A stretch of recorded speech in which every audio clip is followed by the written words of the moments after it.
Badly Drawn Boy on XFM 104.9.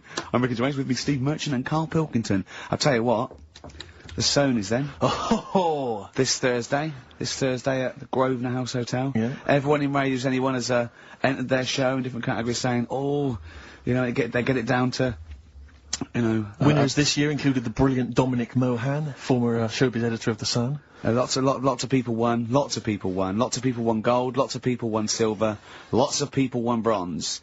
We didn't get a sausage. Nothing. This show was deemed not worthy of anything. I mean, not a look-in. The panel looked at it and said, well, no, definitely not radio. Didn't get a vote. See, that annoys me on so many levels. Let me tell you, one, right? I've never complained about losing an award. Okay, ever. Yeah, mainly in TV. I know we've won a lot, but we've been beaten by Peter Kay. Good luck to him. He's brilliant. Beaten by Phoenix Nights and sitcom. A lot of people like that more than the Oscars, vice versa. Right?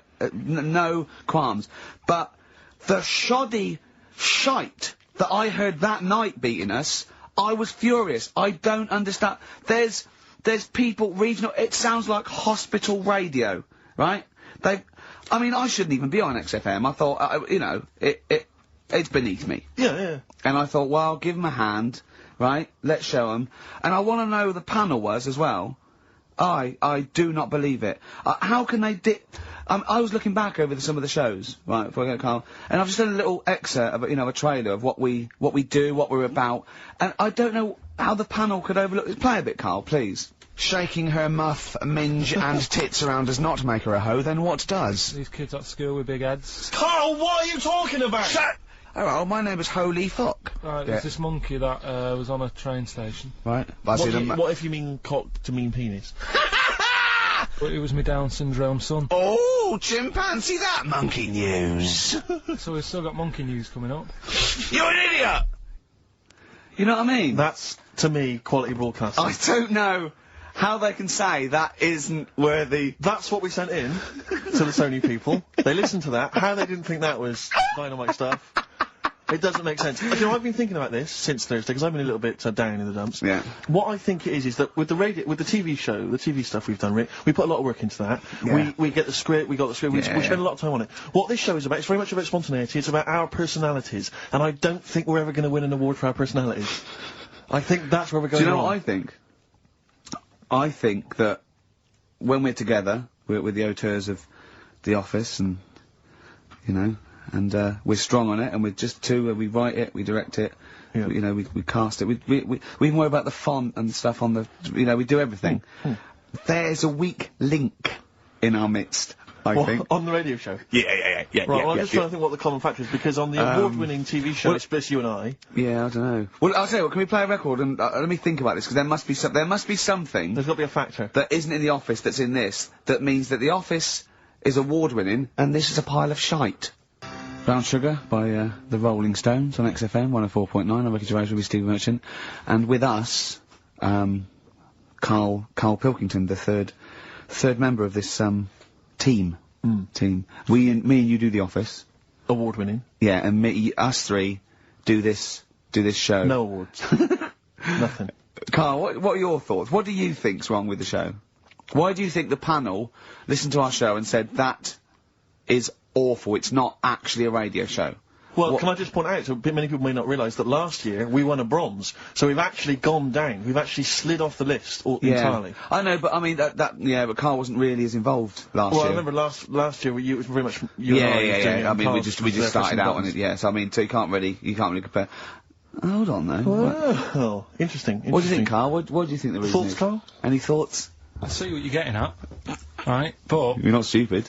But, when I put the compilation together, I made sure that it was mainly you two. So don't be doing that. Don't be playing that game. So you put the compilation together? Yeah. Right, again. Ah, right, interesting, because we weren't involved with that. We usually do The Office, edit The Office and everything, we have the final cut on The Office. So you... Oh, I see, so you... Oh, right, no, so you're the producer. You had your fingers all over it, interesting. Oh, that's interesting. So, well... so the tape was the smoking gun, and whose fingerprints were on it? Karl Pilkington's. Yeah. That's interesting, we didn't get a sausage. But, you know, do you know what, seriously though, you know, Well, I don't mean seriously. It is his fault. I know, but I mean, it's our fault as well because we should have known better, right? But Than to employ him. Yeah. But I actually think it's a slap in the face. I want to know who the panel was. A lot of Sony are thinking, just handing it out to the same old people. You know what I mean? Every clip they played was a funny phone call. Do you know what I mean?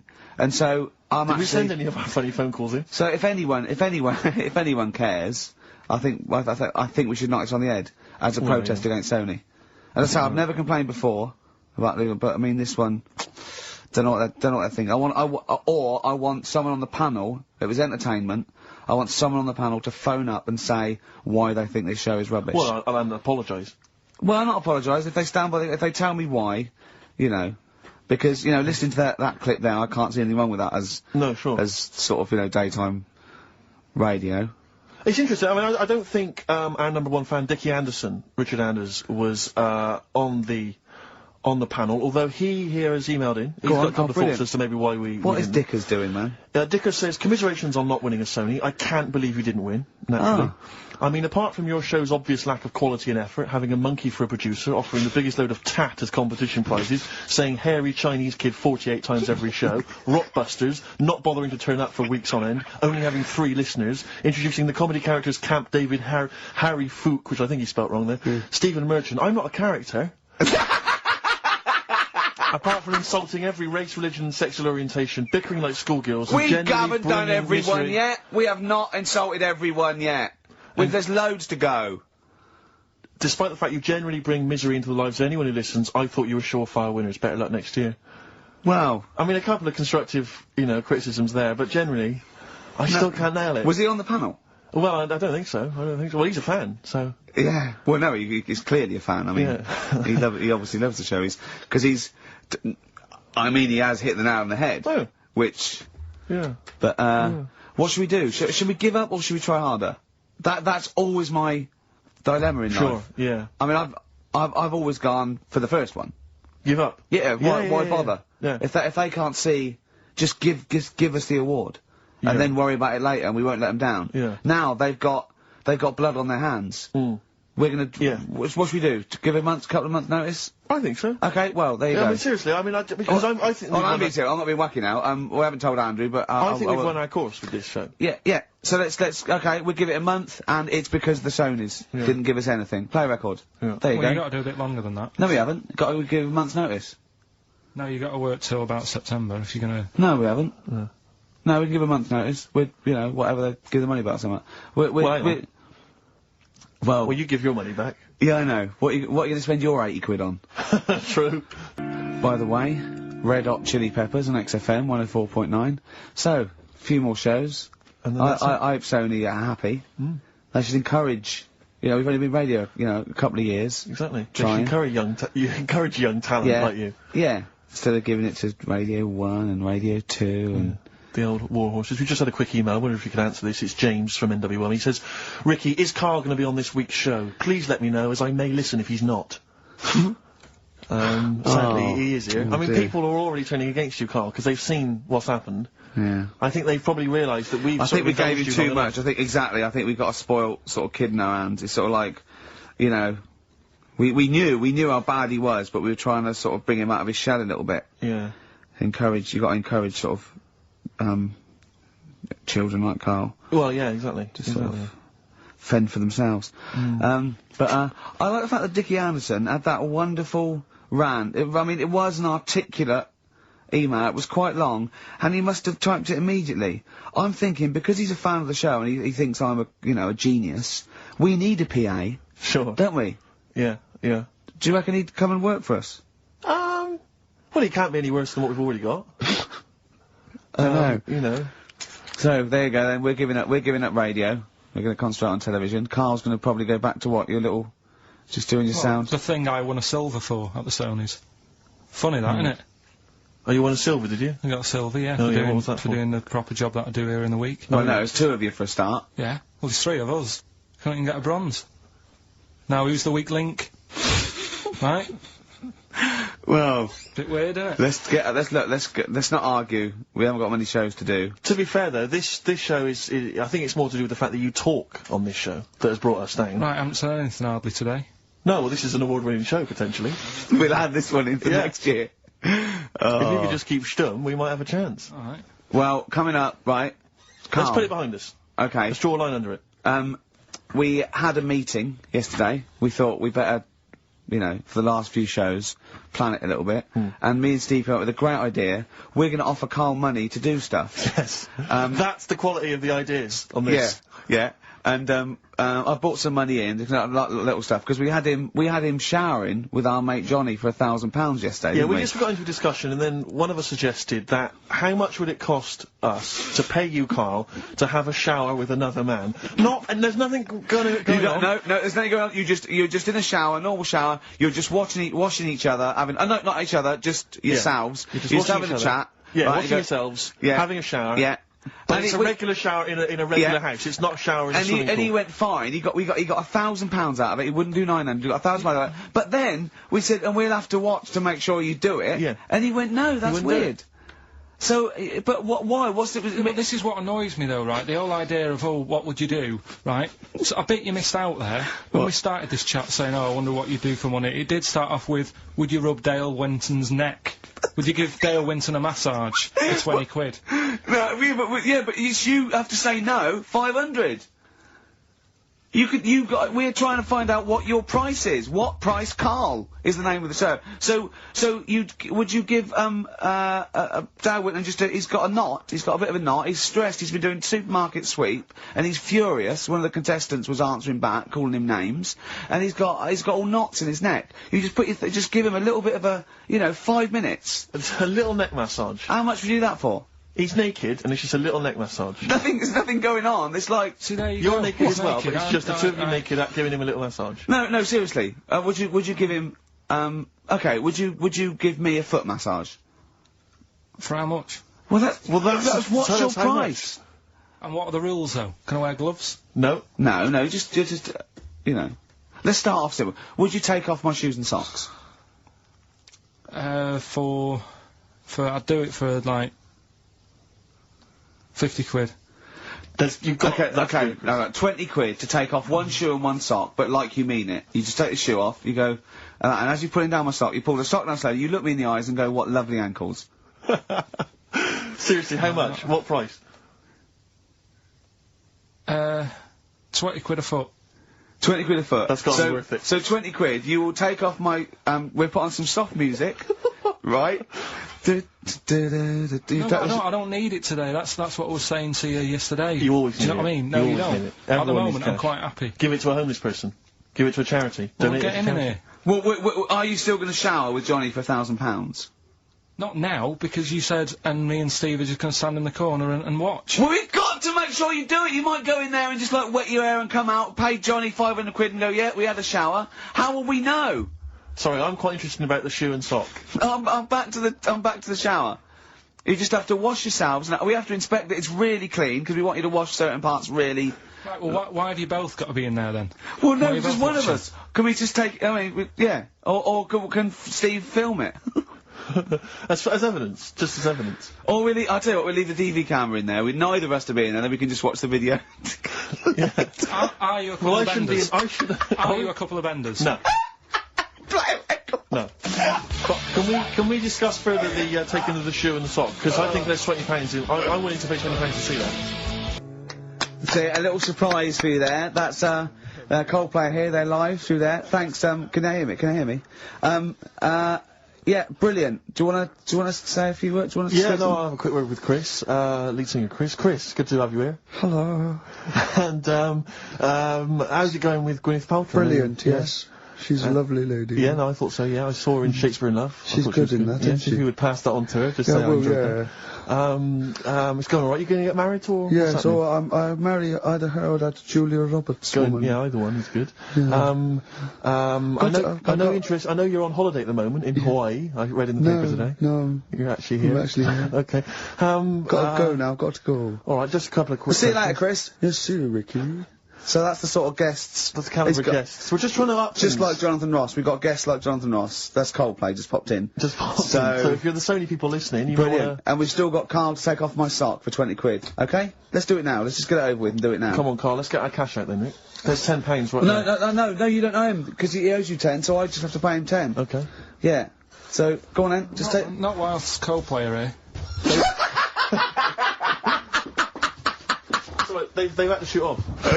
Come on. I don't want to do it. Let's Why leave not? it, 'cause Tell me we've what- been on now for half an hour. Okay, We well, haven't okay, done well, anything at the yet. end of this, why won't you do it? It's ridiculous. You won't have a shower, you won't take my shoes and socks off, you won't do anything. You won't give Darwin a rub down. What will you do, for Christ's I sakes? don't want to do it. Said my mum and dad are like, I've heard about how well I'm doing in London. Yeah.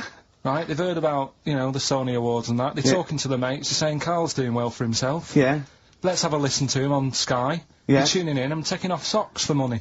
What's it with that? That'll be the first time that anyone in your family has actually made, you know, money without stealing, thieving, or It's an committing honest- some kind of it's hon- atrocity. Well, let's just do it quick then, the because first honest it's money. getting on my nerves. It's actually annoying me. Excellent. Excellent, alright, well, Give me the you... money, Steve. No, he's just taking a you tenner go. off Give me. you the tenner back. Right, okay. Okay, Then let's do it like You've that. got to do it properly, you ain't only saying it. You've got to... No, you've got to do it properly. slowly, go on. Right, just gently... I can't see what's happening. Pretend I'm working on shop. There's nothing normal. Right, Steve, No, back. come on, just get it done. What's that? You're whistling. What's whistling? What's the whistling? Sort that out. I can't believe. Right. Okay, now do it properly, gently. Yeah. It's a sweaty trainer, which just makes it all the more... Right, Just right. gently caress it. There's someone watching in the office. Caress it there, don't just gently ease the gently shot. off, just gently off. Just like working on a shoe shop. There's nothing weird about it. Just gently ease that I'm off. the best. Right. I'm the best. Alright, now it's just... Right, no, just gently come on, stop. gently do it. Don't gently just the rip it top off. down, yeah. Yeah. Slowly, slowly, What do you tease it. Tease it. I don't like this. I just wasted a tenner and that wasn't Now, enjoyable at all. now wait a minute, you've got to say... So, you've say got to something nice say... about my ankle. So you've got lovely toes and I love your ankle. You got nice toes and that. Well, say it I properly. don't like it anymore. Do it, and you've got to say, you've got to say for the tenor, otherwise Go you're on, taking it back, you've go got to say what lovely ankles you've got, but in a sweet, seductive voice. Right. Right, you got nice ankles. That is not how you would seduce a say woman. like You would that. not seduce a woman like that, Carl. Oh, I don't. Suzanne. I don't. Imagine that. I don't know. I don't feel good about Leave it. it off, because I want to see if we can get him to massage your toes. See, I don't know what's worse. I mean, I didn't like the feeling much. That wasn't very nice because it was all rough, and you know, and he's a skinhead and he's playing on the feet. And then I thought, oh, I've degraded him, so I don't know what I feel worse about. You can keep the tenner that you owe me if you massage his toes. No, I'm not doing that. No. Why not? No, we paid him. He's done it. Yeah, the shoes are back on. We're something else next week. Something else next week.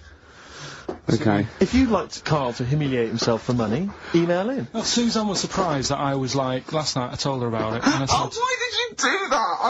I don't know what I feel now. That's not good. I don't know. That's not good, is it? and she just said, well, you know, you don't like chucking money away, and that. And it was funny because we got talking about when we bought our first flat in Manchester, right? I bought a bed, right? I didn't have much money, and what annoyed me is I bought the bed and it turned up, and I said, "Where's the mattress?" And they said, "Well, you don't get a mattress with the bed. You got to buy that separately." And I was like, "Well, that's not a bed then, right?" So I didn't have any more money. Suzanne's at work, so I thought, well, I don't want to stress her out at work and that, so I know we haven't got a mattress for the bed. I had a word with my dad, right? He knew a mate who had one in the back of a van, right?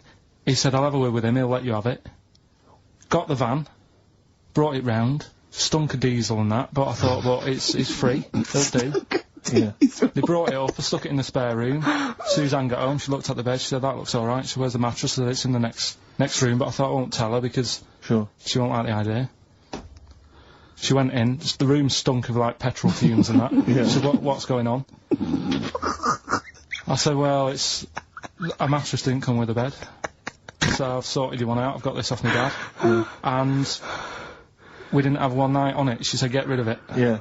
I had to go and ditch it. I don't know what she was thinking. One of your father's friends is driving around in a van with a mattress in the back. Yeah. Was he a serial killer? I mean... And she didn't want to sleep on it. Let's have Silence of the Lamb. What kind of a cheapskate is she? What kind of a woman is she? That she won't sleep on a mattress that has been in the back of a transit van. Yeah, That's what I'm covered in petrol, diesel, probably urine, and Christ knows what else. Oh. So, you know, Would you swap pants with Steve for 50 quid now?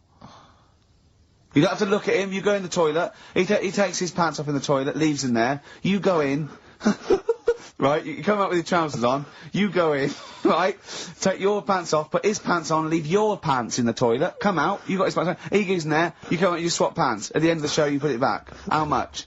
when you say pants, what do you mean? Just Jeans? underpants. No, I'm not doing underpants. Why? Why not? Seriously, these were fresh on Thursday. Yeah, but For the I mean, BAFTAs. For the awards, the Sony. do you know what I mean? But I mean, just name your price. It's gonna be more than 20 quid. It's gonna be more than 20 quid. It's gonna be like 80 quid upwards, I think. No, clean on today. They Yeah. were clean on today in their boxes. It's as bad for him as you. Don't remember that. Thanks for that. 50 quid? Really? Play a record. No, hang on, you just said you'll give me 50 quid. If you go and swap pants. I don't know what's in it for me. I don't know why I'm doing this. It started off as torturing Karl, but not only am I out of pocket, I don't actually want you two to swap pants or touch my ankles. Well, Steve isn't I don't know saying what no. I've done. This is I'm the victim here. I've paid out and I don't even like it. Play a record. I want to think about this. I've got 50 quid if you... as long as we can swap the pants, but both be in the room at the same time. Band of Gold by the artist who featured in a recent Rockbuster clue, which was, I think, the Jamaican fella needs an aspirin for his head, and that goes course to free the pain. Brilliant. Rockbuster's coming up, isn't it, Karl? We set it up now? Get it going? No, let's I thought we weren't doing this anymore. I know, I don't know what happened. I don't know. what happened. I mean, But I mean, we're shooting off in a couple of weeks, so yeah. what difference Yeah. does it make? Well, we might as well. Now you've mentioned it, it's a good time. Go on then.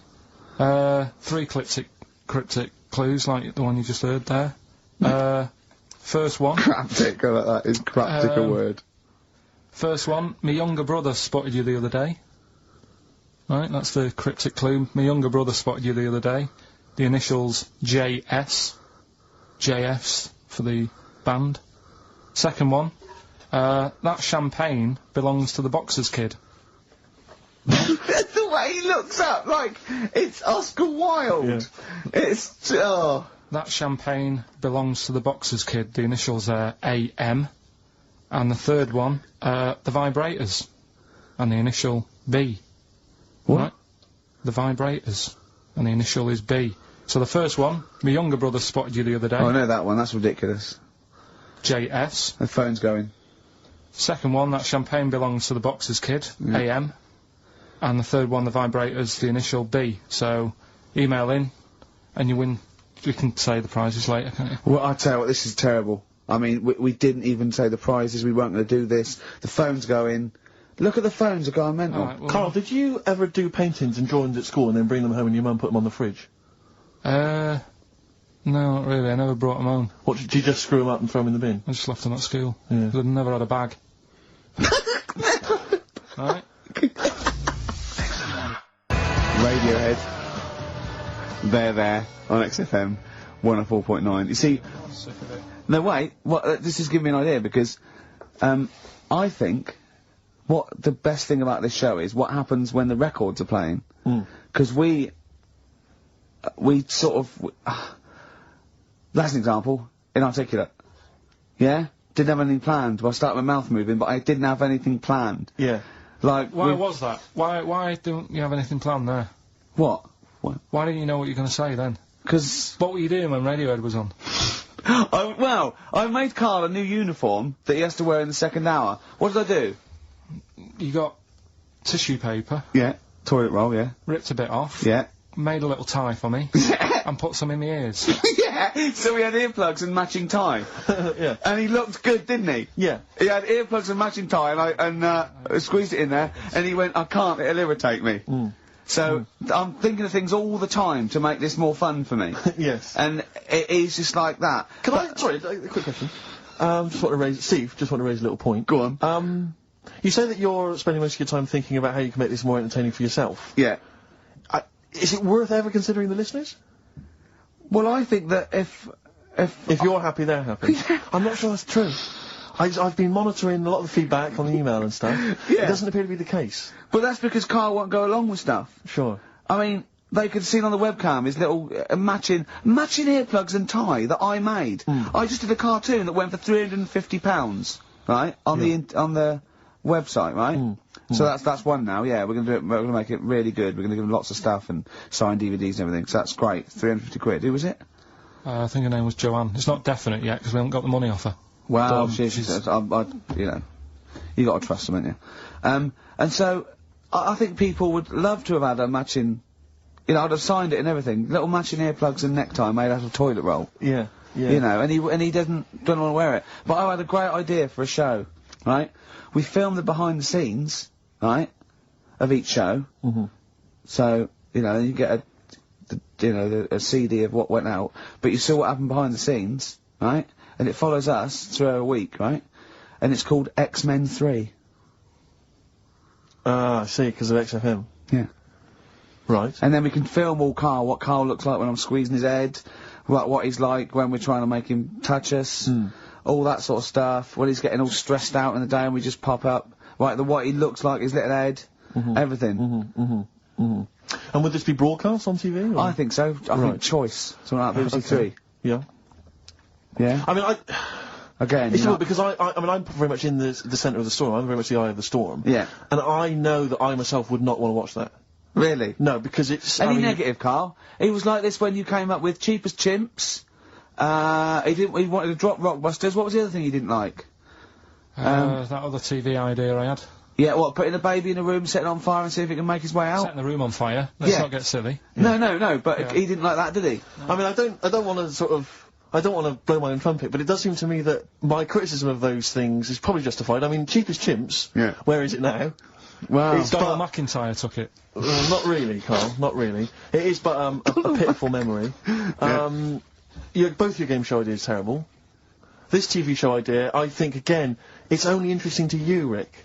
This is what you fail to realise. You've got no sense of the greater public. To be honest, I'm just taking this from what people are emailing in. They're not interested in Karl. I don't read the emails. They're not interested in Karl. I don't read the emails. They're not interested in Karl? They're not interested in Karl. But if we did a documentary about him, like they did about Oliver, the human Z, or that's a different case. Or the girl that was older than her mum, or, you know, all those other sort of things. I think if we actually did a definitive documentary and got in doctors to talk about him, and showed him... That psychiatrist from Big Brother. Yeah, and just talked about it, and then showed him in his environment, I think it'd be brilliant. I think it'd be a brilliant show. But I think that's interesting. I think you're right. Some kind of anthropological study of Karl, fascinating. You making a little necklace for him, I'm not so convinced. But that'll all be part of it. Play record, let's think about this, because I think this is an idea. If any broadcasters are listening, like Greg Dyke, or, you know, we'd even go to Channel 5 with this, I think, wouldn't we? I mean, alternatively, if you'd like to incorporate Karl into some kind of Blue Peter appeal... Let's do so much. Let's just get Karl... Look at his face. How could you not... See, a lot of people still don't know what you look like, Karl. Play record.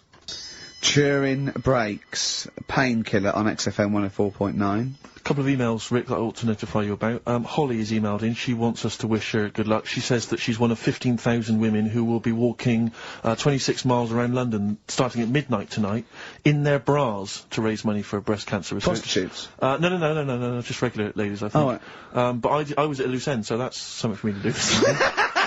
I'll pop down and support them. Also, we got to say hello to Sonia, who's it's her 18th birthday, and we're going to play a little Smiths track for her later. So it's we're trying to be interactive. Yeah. I've seen how other DJs do it. They have phones. They go, and how are you celebrating tonight? Oh, we're just going out, Foxy. Have a good time. Here we go. This is, you know what I mean? Yeah. We've got to be. I've guessed we had Chris Martin in from Coldplay, which is going to be a lot. Well, Chris is still here. Hello. Chris, how did you come up with the ideas for your songs? Just make them up in my head with the guitar. And, how old are you now, Chris? 28. Thanks very much for that. More from Chris Martin later, I imagine. Cheers. And we've also had an email... Cheers. Thanks, Chris. We've also had an email from Jim. It's as easy as that. We've had an email from Jim. He says, on the subject of the postcards, his brother once met the bloke who posed for the photo on those biros that when you tip them up, the black ink kind of sinks away, and it shows him nude. And he was apparently an aspiring model, and he got paid $75 for it in Hong Kong in the 70s. Karl, would you have done that? Would you pose nude for a pen for $75? I mean, inflation's gone up. Let's double it every 10 years, say. So, yeah, so 150, 300. I'll give you 600 quid to post news for biros that we give away for XFM. An XFM biro, where your clothes sink away when you turn it upside down. And what sort of shape was this fella in? Did he He's in pretty good shape, yeah, I think. 600 quid. Yeah. I'll make it back on selling the pens. No, I won't do that. I always remember being at school, the first time I ever encountered one of those pens, there was a kid at school, Jason, and he had one of those pens, and he turned it upside down, and it was where the woman's clothes sink away and she's naked. Yeah. And I remember sort of seeing it, and him showing it to everyone, all the young lads, and them thinking, this is amazing. And I always remember thinking it was like the idea that it was sort of a way to cheat teachers. Oh, there's Jason, he's just got a pen there with a picture of a woman wearing some clothes, that's fine. Yeah. There's nothing wrong with that. If he brings a porn mag in, I'll have him. He's out. But, yeah, but I can't. But I've always imagined, can you imagine how embarrassing would it be to be caught masturbating over one of those pens? Businessman. Yeah, exactly, his wife catches him. I'm going to sorry, what are you doing? I'm just doing some writing with this regular pen. Right, what? Well, no, don't turn it upside down. Can I just come round where you're sitting and just say, why are you naked? The only thing I think more embarrassing would be to be caught masturbating looking into a mirror. Well, for you maybe, for me and Karl, right? We should give the Rockbusters clues again one final time before we give out the answers. And I should mention the prizes as well, if you still want to enter. We've got various things, a couple of CDs, a Smash Hits CD. Right, looking into a mirror. Let's move on from that. Club Anthems 2003, Strange and being Beautiful. Nude. I hate being nude anyway. Why? What do you mean you hate being nude? It's not normal if you walk about. Do you walk about the house without on? No, because we've got windows. Yeah, but alright, with the blinds shut or whatever. Well, I have a bath. No, but say like with, you know, with Jane and that. Are you happy walking about? No, I'll walk around in my pants or a towel. I won't purposely walk around nude for the sake of it, no. No, I know, so, but in the morning I don't mind when I get up. Yeah. I go for a shower. But I don't sort of flaunt it about. I just wondered if that's normal, or... Well, no, what do you mean, is it normal? If there's no one can see you, then... No, like, but your girlfriend's in and that. But what I mean is... Yeah. It's like... You can put a pair of pants on, can't you? Do you know, all I'm saying is... Well, put Steve's on if you want. Yeah, for 30 quid. What do you want? Do you want to put a pair of pants on now? No, it's just like you're asking me to do it for a pen. What would you do, right? What would you do, right, if you did that thing with Steve and you left your pants in there, you went and you put his on, but it was sort of like it was damp. Right, so Rockbusters then, we'll get this out of the way, right? So the prizes, Karl, mentioned there's a number of CDs. We've also got Wild Weather, a fascinating... it looks like 2 VHS set about weather, about various weather conditions around the world. That must be selling like hotcakes. Sean Lloyd could be in that now. Yeah, indeed. And also signed by Norman. It's Fatboy Slim's Big Beach Boutique. That must have been troublesome for the station that that has you know, close ties with Norman to get hold of. But well done. And that's Fatboy Slim, Big Beach Boutique. So yeah, there's a number of not bad prizes to give away there. And the clues were, Karl? First one was, my younger brother spotted you the other day, the initials JS. We had, that champagne belongs to the boxer's kid. That was AM. And, third one, the vibrators. That's rubbish, that one. And the initial B. We'll give away the prizes and the answers next. Well, we gonna play a record, or what we got coming up? We got Monkey News. Yeah, we got that. We got, got loads, too numerous to mention at the moment. We got any adverts? Got some of them. Oh, brilliant. Cram them in later. Excellent. Look forward to that. Joe Jackson. Good track. Good tune. Well, it's on. Different for girls. Joe Jackson on XFM 104.9. A retro cut. Bit of Monkey News would be good, Karl, if you got that. Well, we're struggling here. We're struggling, Steve. Wait a minute. You say that, but wait a minute. The answers for Rockbusters are coming up right now. So, you thought people were turning off? Oh, my God. Oh, what have we done? We've done Take My Shoes Off for Money. Take My Shoes Off for Money. We've done that. We've done, oh, look at these funny postcard breasts. And, we've done We Didn't Win a Sony. Coming up, regular features. Oh, jeez. Got nothing, have we? Come on. Sometimes it's good. Come on, Karl, save us. You've got to save us. So We've done... Rockbusters answers then. Are we doing them now, Steve? Yeah. Right. First one, my younger brother spotted you the other day. Yeah. The initials there, JS. That was Junior Senior. Right. Yeah, good. I'll give you that. Second one, that champagne belongs to the boxer's kid. That was AM. That was Alison's Moye. Alison's Moye. Alison Moye. For the Sorry, second just one. give us the clue again. That champagne belongs to the boxer's kid. So, Muhammad Ali's son. Yeah. Right, Alison's Moye. Yeah. Brilliant. And then third one, always an easy one in there for everyone so they can take part. The vibrators, the initials B. That's Buzzcocks. You can't say Cox. We've That's been why through we this with the before. award. That's why you can't say Cox. Have we got a winner? We have indeed. I chose him because his name amused me, which is a bit It's harsh. not Mr. Tits. No. Gerald Preston. Sorry, Gerald. I don't know why that tickled me. It's so It unfair. only tickled me because it's not funny. There's so nothing funny unfair. with Gerald Preston. There is nothing funny. I think with it was because it sounded like it was a man of a different generation. I think that was why it Gerald sounded, Preston. it sounded like... That's terrible. I know. Right, Gerald, there's nothing funny about that name. There's nothing funny about the name, Gerald. Steve just made me laugh. He did. I don't know why that made us laugh, but it just tickled me. Oh, but Gerald, whatever you think of your name, don't worry because these prizes There's including nothing Fat funny Boy about Slim. Gerald Preston. I don't know, Gerald, if you're a fan of wild weather, but you've got a 2VH set coming to your way, so you certainly will be interested in extreme weather conditions by the end of that, I would have thought. Plus some dear. arbitrary CDs. So good luck, Jerry. Oh dear. Excellent. Right, brilliant. Good. That's that sorted. Right, let's have another tune and then maybe some monkey news. Yeah. Well, actually, now you've sort of mentioned a bit of monkey news, that I've found something in the week, right, that we've talked about in the past, right, that I've got some other monkey stuff, but this is just, oh, forget it. What? Come on! What's the matter with you? Right, do you know that thing we did ages ago?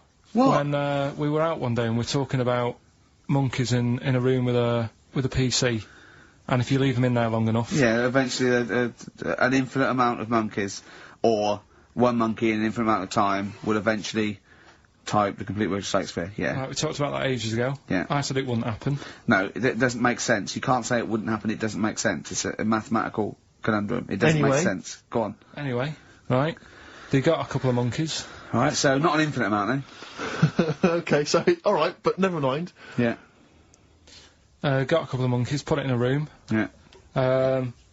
I don't know if it was one PC or they got a job lot or whatever, Not an infinite amount then. and left them in there for a month. Oh, not an infinite amount of time then, either. Okay. So 2 monkeys a month. Okay, go on. Yeah, I see the experiment's working so far. About 8 monkeys. Oh, 8 monkeys. Oh, let me just work that out as a fraction of infinity. It's infinity, 8 into infinity. Oh God, a month. And what happened then, Karl? Did they type the complete works of Shakespeare? I'm assuming they No, did. they only did a proportion of it. Okay, what They did just did Macbeth. What happened then, Karl? Please tell us. They didn't have anything. They didn't come up with anything. You're an idiot, Karl. You really are an idiot. Play a record. That's ridiculous. What did you expect? What did you expect? Yeah, but A bit of Keats. No, And pastry no. of the Radio Times by one of them, the cleverest one. No, but what they did say is they didn't even write one word out. One, no, you don't, no, infinity or nothing. That's the point. There's a big leap between any number you could think of and infinity. In fact, an infinite leap. Do you understand the concept of infinity? Don't rub your eyes. I lost him on Do You? Yeah. Didn't I? Right, play a Did record. Did they type nothing from like any of the Tarzan books? Nothing. But they must have read them. I mean, that would be their favourite, surely. I'm stunned. I can't believe they didn't even do like a transcript of Every Which Way But Loose. Yeah. I can't believe it. They must have chosen some really thick monkeys. They didn't type any of Charlton Heston's speeches from Planet of the Apes. I can't believe it. It doesn't make sense. It doesn't make sense. You'd have thought 6 monkeys in a month would have done something. Yeah. At least a script for BJ and the Bear. The irony being, of course, in BJ and the Bear, that it was a monkey, not a bear. Really? Stuck in a moment. You can't get out of it by you two. I know how they feel. Oh, just a quick thought. I just had a sudden thought. Just a little update on something we talked about ages ago on the show. You might remember I said once that if I ever met Dido, I thought I had a good chance with her. Yeah, because yeah. she looks like the sort of woman that would work in, say, a photocopying shop. Yeah. And yeah. she'd probably be quite charmed by Or me. a and stuff. secretary that sort of like wrote a couple of songs. Exactly. And the boss said, entered her in something. Yeah. And it won. She did them at the Christmas party. Everyone clapped. Exactly, yeah. Well, Yeah. anyway, just an update on that. So far, nothing's happened. You haven't met met her. Nothing's going No, on. So okay. I'll keep you posted on that, Rick. I know you're interested. I imagine it's a foregone conclusion when you do, though. That's only the a matter beauty of of time. it. It's, you know, when I hear you met her, you don't need to say any more. Okay, well, I'll just say, I'll let you just know. wink and say, I met Dido last night, and I go, Yeah, say no more. exactly. You don't need... I'll just look a little bleary-eyed. Yeah, yeah. And probably still wearing the same clothes. From the mace. Yeah, exactly. Right. Anyway, I just thought I'd keep you abreast of that. Yeah.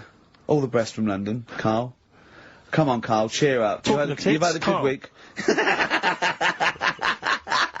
Do you have to do a month's notice? little bit of friction between Steve and Karl. I think they're, you know, they're getting to each other, which is, his underpants are pinching. Come on, Karl, cheer up. You're lucky. You know how many people would pay good money to... Karl, you had a good night out this week. You went to the Sony's, you had a free meal. Yeah, that annoyed me. I don't... You know, we came away empty-handed, but Yeah. it was a good night, wasn't it? You enjoyed that? Do you enjoy that? I ate it, but go on. I'm just finding more and more things are annoying me. Really? Like, even...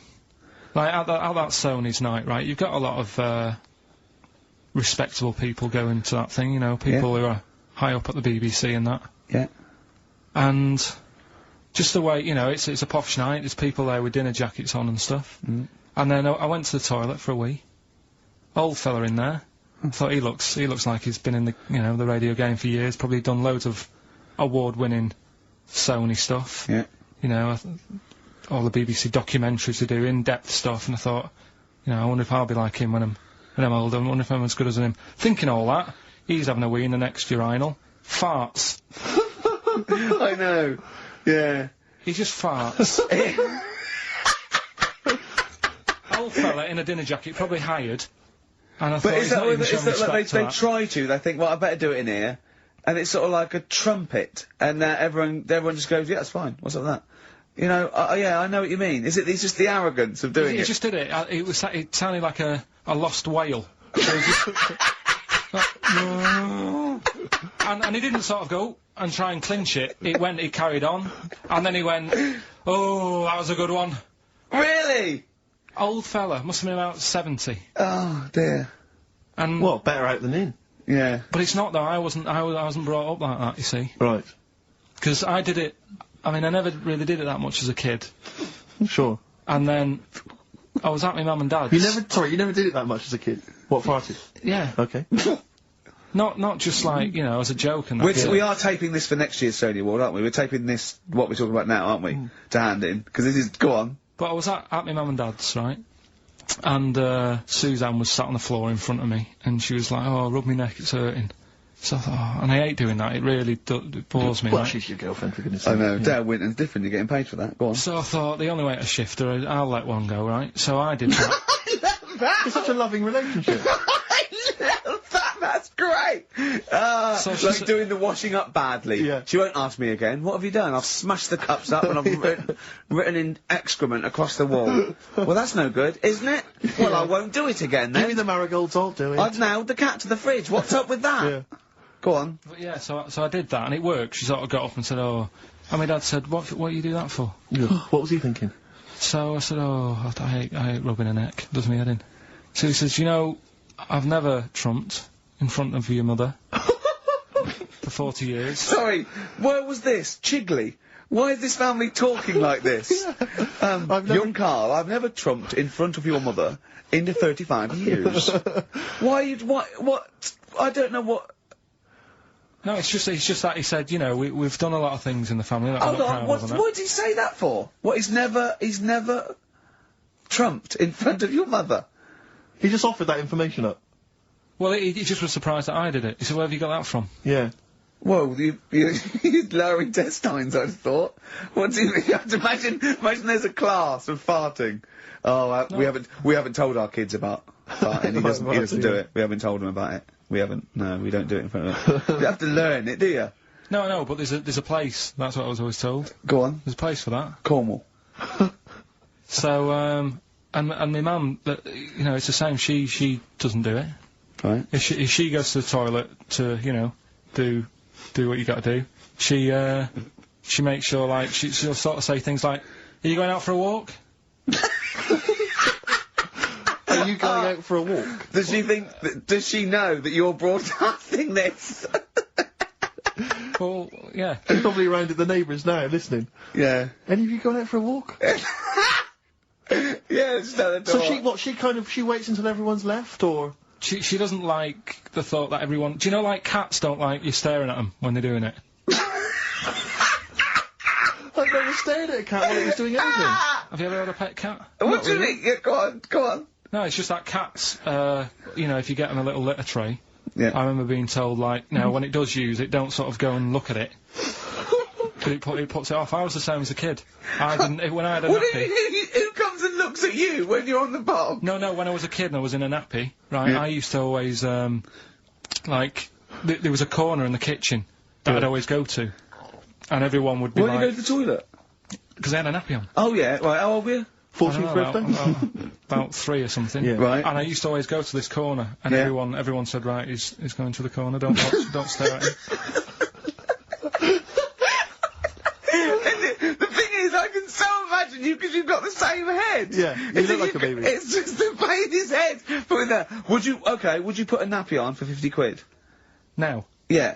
I'm just sitting, just do your work, right? Well, anyway, Just sit in the right, corner. So I'm not doing that, right? Come on. So yeah, my mum's like that, and something else she's good. I mean, people might not know. At a dinner party, oh, that's Mrs. Pilkington just in the corner, just don't look at her. Yeah, don't look at Mrs. P. She's just in the corner of our kitchen, don't just look at her. What's she doing? She's just doing her business. There she is squatting. Are you going for a walk? Sorry, you were saying, Karl. Another trick I've learnt from her, right? If you're using, say, a friend's toilet or something, and you don't want to leave your mark, just Go down the toilet and flush it. take a box of matches with you. Yes. Yeah. What the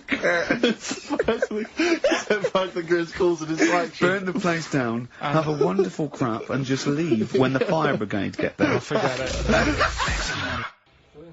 Who is it? It's Vines. Yeah. It's a good one. We don't go brilliant, do you? If you're going to talk, you do say something useful. Yeah. Vines, they're homesick. Brilliant. No, we should do monkey news now, because I know you want to save it, but I think you should put your best stuff first. You never know what will happen, you know what I mean? Always put your best stuff out there. Let me just get it out of the, Okay, well, while he's getting it, could we have a jingle for monkey news? Yeah. Chimpanzee that monkey news. Tell you what, right, about putting your best stuff first. Yeah. Right. Do you know what we were saying the other week about in Chinatown? Not really a town. Well, it's not a town, right? And like the restaurants, they have like those old dead ducks and chickens just hanging in the window, yeah. an octopus and all that just hanging there. Yeah. And that doesn't like make you want to go in, does it? No, sure. This morning, walking through Soho on the way in, walked past this sort of strip joint place. This woman said, "Do you want to come in, sir?" Right, turned round, she must have been about 80. So, you're equating her to a hangy bit of octopus. Well, You said, are you performing? And a chicken. I'm just saying, again, put your best stuff at the front door. Yeah, good thinking. Right, anyway, bit of monkey news that's been sent in. Right. Gareth, in Catford. Right. Good work, Gary. Basically, it's about this monkey Oh, yeah. Oh, yeah. in the jungle. Yeah. It's got a gig at an hairdresser's. What are you talking about? What are you talking about? What are you talking about? It's got itself a nice little job going in an hairdresser's. As what? It gets people sitting down, and what it does before the people have their hair cut, that it sort of sits there, and it goes through people's hair, makes sure it's clean, and people are loving it. Right, People- backtrack So slightly. it's a pet monkey. It's nothing to do with it getting a gig in an hairdresser's. It's a pet monkey. It's not working at Monkey and Guy. Yeah. No, seriously, it's in there. I think it might have started off as a job, and then So what what does it say? It says junior £15, stylist £35, monkey £63. Sorry, I and didn't blow quite dry. follow. It's in the jungle.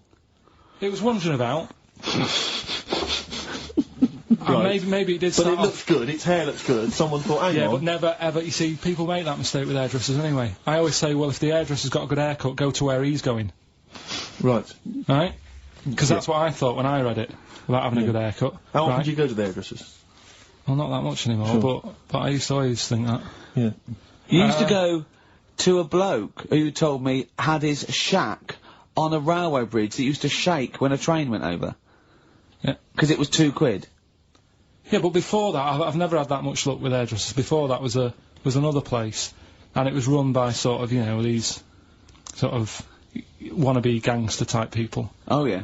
But they'd, you know, you'd go in What for do a you mean by haircut. wannabe gangsters? Well, sort of just petty crime stuff. You'd go in for a haircut and then you'd walk out with a video recorder. Do you know what I mean? You You'd don't say- have to take it. No, but they'd sort of spend ages flogging you that whilst cutting your hair. It was their thing. It's like, right, sit down, you alright? Yeah. Oh, you Something know. for the weekend? What do you think of? Maybe a Sony. Yeah. So that's when I stopped going there, because it was like, just what a haircut, I don't want to be hassled by Which stuff. one said that you had the hair of a Chinaman? It's a fella who works in a railway station haircut. Well, he should saloon. know. I mean, he's been around a bit, clearly, if he runs a shack next to a railway station. So, Can we just go back to Monkey News for a second? so anyway, that's all, yeah. I didn't quite follow why he's still his salon is in the jungle, or where is it? No, he was doing what he does in the jungle, right? Right. He's walking about, he wanders into the hairdressers. Yeah. Maybe they didn't have him on, like, as a job straight away, he was just there. He was just People said, training, this is yeah. nice. He's sat there picking the nits and what have you. Carl, I don't know where to start. Then- it's just that it's the embellishment. You don't he walked from a jungle to an hairdresser's. I mean, you're an idiot. You really are an idiot. I'd love to see you try and get a job in an hairdresser if there was another monkey up for it. You'd never get a job. So he was good at that. People said this is relaxing. Apparently he had really nice hands, soothing, Yes. right, on people's heads. They said, let's put him on the payroll. So Let's put him on the payroll. What do you mean? yeah, I'll give you that. Okay, this is the news item, is it? Customers are queuing up to have their hair done at a salon in the jungle There you go. by a monkey. Judy, a pig-tailed macaque, has a reputation as the best exterminator of head lice in Com Cane. There you go. She is so good, some customers fall asleep under her gentle touch. Regular Amperon Chakema said, Judy's hands are so soft and gentle, I really feel I can relax. But you know that is doing what it does naturally. It's looking for, like, salt and stuff in the hair. Yeah. And nits. It's not on the payroll. It doesn't complain about when it gets deducted at national insurance. It's not part of the union. Yeah. Do you know what I mean?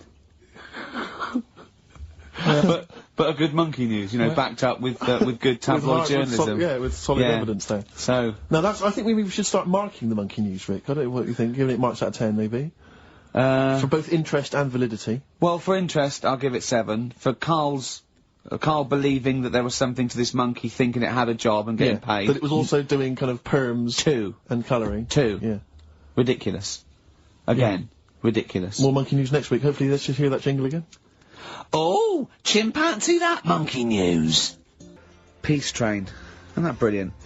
Cat Stevens. Now, well, I've sort of enjoyed the last sort of, hour or so after disappointment of the Sonys. I think we are going to give up, to be honest. Do another week and then shoot off. Yeah, knock it on the head. Okay. We're doing it for a laugh anyway. But If they're not going to reward us for that, then do you know what I mean? It's not really worth it. But I'll tell you what could. But what about this, Karl? Can you find out who was on the panel? Can you? But what difference does it make? Well, I want you to interview. I want you to phone them up and I want to tell them why they didn't think our show was any Yeah, good. let them explain themselves. Just explain themselves. They've got to stand by their convictions. Find them all. Track them down. There's probably about Yeah, but 300. what do you expect then? I They're want not to tell gonna the say, truth. no, I want- you're right, the monkey news should have, done the job for you. I just want people. I don't want to sit in a room and hide. I want the 3 people on the panel. I'll find them out to say we didn't vote for you because we thought it was shoddy, amateurish, annoying. There was too much swearing. I'll go, fair enough. Well done, mate. We didn't vote for you because Karl's voice is an irritant. Okay?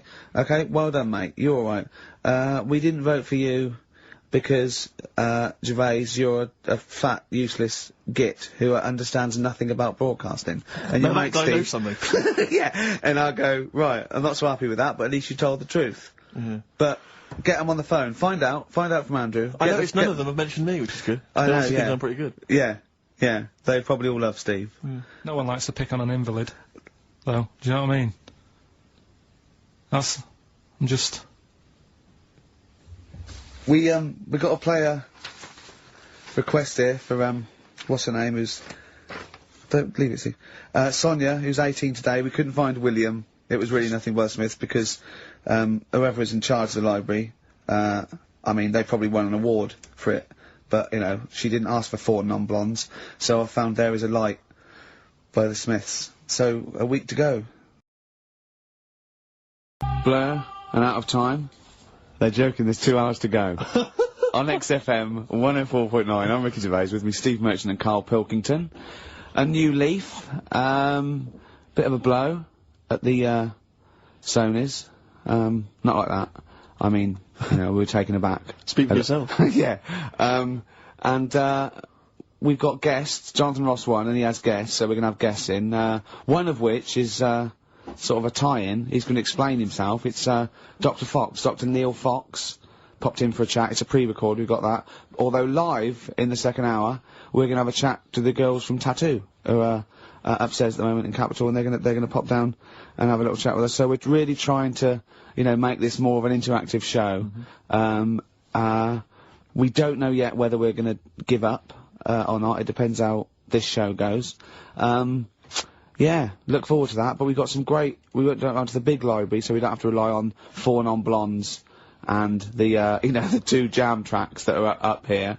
We went down to the big library, and, we've got some great tracks, Steve, haven't we? That's we've got some absolutely true. classics. Should we play one now? Well, before that, I just remember that some of the criticism we received, I think, was that we're perhaps not taking into consideration the listeners. A lot of shows, a lot of radio shows, they cater very much to the community, to the area which they're broadcasting. They interact with the Where's the listenership. fun in that? Do you know I what mean? agree. I do Well, it for me, really. I'd just like to justify why we don't tend to correspond or interact with the listeners. Here's a typical email from Vicky, age 25. She asks, "Do you ski?" Rick, that's her question. No, I Do you ski? Yes or no? No, I don't. No, you don't. Right, there you are. Thanks, Vic. Brilliant. Keep those coming in. See, he's turned him against us, Karl. What do you think, Karl? What do you think of Steve's attitude there? It's alright. More insight like that coming later. Black Grape, Kelly's Heroes, next FM 104.9. I'm Ricky Gervais, with me Steve Merchant and Karl Pilkington, okay? Proper radio. As you know, we're a bit gutted that we won nothing at the Sony Awards. We found out that, on the panel was, Dr. Fox, probably one of the greatest, DJs in the world. One of the great living broadcasters. I certainly think that he's up there. Yeah. With Tarrant, John O'Coleman. And so... And Chris Moles. Great Chris Moles. We asked him to... He's also on the, you know, Pop Idol panel, so he can make and break people. So, we asked him, basically, to explain himself. Why did we win nothing? Why were we so bad? This is what he had to say. The award, guys, was called the Entertainment Award. Right, now, in itself, I think that should probably tell you something about what should be on the tape. There should be some entertainment. And, it just wasn't very entertaining, actually. I don't mean that sounds quite horrible sitting here in front of you now, but it just wasn't very entertaining. But fundamentally, what elements did you not find entertaining? The fact that it didn't seem to entertain me at all was part of it. I mean, it's a bit of like, how long's a piece of string, isn't it? What is entertaining? We have talked about string on the show before, though. Then there were loads of people I'd never heard of in my life. And some of those were perhaps a bit more entertaining than you. The people that got silver, I think they were called Joe and Twiggy. They worked for a station in the Midlands. I think Trent FM. They were actually pretty funny. Funnier than ours stuff. Yeah, yeah, they were actually. Yeah, they were funny, and they seem to sort of understand their local. They seem to understand their market a bit more. And then I got onto yours. I think, oh, great, Ricky Gervais. Yeah, he's really funny in that program, isn't he? I must watch that. I'm going to absolutely die laughing here. And oh God, it was painful. How would you have improved it? Just listening. Bit of humour, be Right. quite good. Bit of humour, essential, I would think, Subject. to an entertainment show. A bit of prep, you know, a bit so get in there and actually think about what it's going to do, perhaps. Well, right, okay. Well, thank you, Dr. Fox, for your honesty. We've got to the bottom. While you're here, can I just show you this? That lump. Do you still do prescriptions? Dr. Well, Fox there. He was, you know, He was honest, he was blunt. He was blunt, you know, that's... I'd like a second opinion. I'm only joking, he's not actually a doctor. In fact, well, he used to be called Dr. Fox, and now he just calls himself Neil Fox. I think he's been struck off. No, he's Neil Fox MD. Right. He's just... I wondered if there was some malpractice, that something happened. I mean, we Someone can't... was under, and he sort of, he went a little bit crazy. Let's leave it there. Yeah. Because Froggy will not take that lightly. Who? Froggy. What do you mean, Froggy? He's Dr. Frog now, he's changed it, he didn't like Fox, Right, he right. hated Fox. But are we going to heed his criticism? Because it was about, there was no preparation, Yeah. we weren't funny, fair enough. Yeah. There was just really no content We in the didn't show. care about We didn't care about the show. the demographic we were meant to be aiming at. Just sounds like a lot of work, all that. Well, I think what we can do is we can take it all on board and immediately forget it and carry on, because it's easier. What about that? Brilliant. I'll tell you what we could do, though. Play some bloody great tunes. Well, thanks very much. Athlete, you got the style on XFM 104.9. I'm Ricky Gervais, with me Steve Merchant and Karl Pilkington, innit? Alright? Brilliant. Well, you know, the funny thing was, the day of the Sonys, the radar figures came out. That's the body that tells exactly how many listeners you've got, etc. And, XFM went down a little bit, across the board. Except one show, Steve, that went up 34%. Keep talking. Well, what show do you think that was? I'm trying to think, would it be Zoe Bourne? No. Would it be Christian Connell Breakfast Show? No. It was this little mother of a show. Really? Up 34%? Yeah, everything else went down, we went up 34%. Yeah. So, maybe Dr. Fox should be listening to those figures. Indeed. Yeah, will we get a pay rise? Will we get a 34% pay rise, Karl? Ooh, up to 80 quid a month. No, because for the last, 2 years, there's been nothing there, and you've still been getting the same money, haven't you? That's the way it works. There's been what, there? You're not paid per listener, are you? It's just... You know what I mean? It seems like it. I think they've each given us 5 pence. Exactly. I went along to, I came in from the presenters meetings this, I've never been to before, a presenters meeting, I didn't know they existed, and I just came in to annoy Karl. It was about 5 to 6, so I was gonna get him as he knocked off, we were gonna have a Sorry, pint. and the presenters meeting is what? That's where they dish out which amusing news stories they're gonna read out, is it? Yeah, or no, what order they're gonna play, Athlete, Coldplay, Right. the Vines. And, I went upstairs, all the people were there, and, quite interesting, wasn't it? Karl? Yeah. You know why the figures went down a little bit? Go on. The war. Is that what they said? The war, yeah. At one point, I said to Karl, just how many listeners died in this war then? Because I thought he was saying that they were at the front.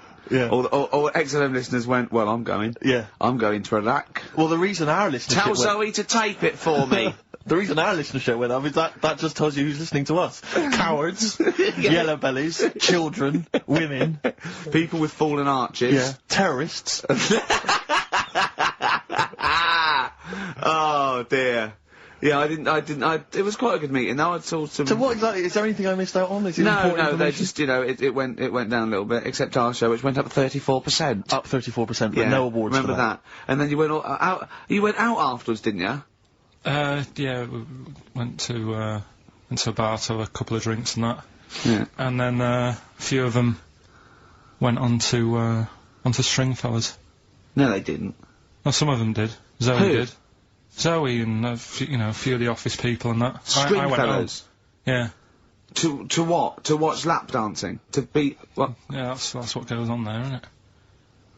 I know, it's mad, isn't it? I've never been to Stringfellows, I don't know what happens there. But... No. Why would they... I don't know. I mean, I was talking to people about it the day after, and they said, oh, you missed out. And I said, well, did I? I said, well, how does it work? They said, well, you pay... Never quite understood lap dancing. Never quite understood it. It's basically someone dancing naked rubbing their arse in your face. Yeah. That's basically the gist of it, is it? But you can't... The rules is you can't touch. Do they do a home service? I just think it's nearly, I've got to be careful what I say here, but it's sort of, I'm dissing Stringfellows or anything, but is that not sort of like one step down from prostitution? That's such an antiquated... What, No, are you do you from know what I the 19th century? No, but I mean,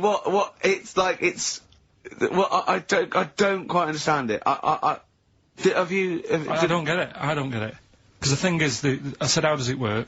They said, you pay 20 quid, you get some clean money, sort of like little vouchers that you stick in the knickers or whatever. Oh, God. Clean money? Yeah. Disinfected money. Okay. Or just like vouchers. Can you put loose change in there? Because I got a lot of that. But, I owe you. Yeah. yeah, go on. 20 quid it is. Right. And, I just don't get it, because, I mean, I'm not tight with money or anything, but No. you pay your 20 quid, they dance in front of you, but you're not allowed to touch, which to me is like going to a restaurant, ordering a nice big warm dinner, they put it in front of you, and it's like, well, you can't eat it, and you're saying, but well, it's going cold. I love the idea of some bloke sitting in Stringfellows, businessman, right, he's paid £20, there's an arse waving in his face, and he's going, can I not just... They go, don't. So he goes, it's going cold! Look at it, it's going cold! Oh, that is brilliant. It's going cold. That is... I mean, see, Karl in the week was saying that he doesn't like sayings and phrases and metaphor and analogy, and I was going, you know, and he thinks it's sort of like, you know, one step away from poetry. But he comes out with the most evocative phrases. That is a straightforward analogy. Lap dancing is like being given a meal that you can't eat. See, that's great. That's how you saw it, and that's so much better than saying it's mad you can't touch or it's a waste, or you see what I mean? We were trying to inflame his enthusiasm in the week, and I said about different phrases, and he goes, well, why not just say the actual words? I was going, well, it's more poetic, and I told him the Isaac Newton one. If I have seen further than any other man, it's because I've stood on the shoulders of giants. And I said, well, that's because, you know, he's saying, you know, I'm getting lauded for being this great scientist and all these discoveries and being a genius, but I'm saying, you know, if it wasn't for those scholars before me that had come up with what they come up with, you know, I wouldn't have got this far. Karl went, what did you say? I just said, well, I prefer him to give me a name check. Do you know what I mean, though? If he stood there and he's saying how good everything is, don't just class me, don't sort of put me in with a load of other people. Give me a mention. If you were one of the other scholars? Yeah. Yeah, I think there were probably people that died sort of years before him. I think he's saying more that he's thanking the body of work these scientists and these great men had handed down, you know, through either books, material, teachings. He's not giving a big shout out to the collective science posse. Yeah, yeah. You know, thank you. Actually, I copied Nigel's. He's not saying that. I was like, earwigging. I heard what Nigel said about it, about the third law. Do you know what I mean? Yeah. I mean, I look into sayings and stuff a Go lot on. more and see if they work. Well, one that happened a couple of weeks ago, right? You were talking about the you can't have your cake and eat it. Is that what you said? Well, I never understood that, because I thought, well, what's the point of having your cake and not eating it, rather like your lap dancing analogy? But it actually means you can't have eaten your cake and still have it there, Yes, obviously. Exactly. Well, the time that I saw that saying work, right? I was in Asda with Suzanne. Yeah. And do you know those big binders you get with nice cakes in them Yeah.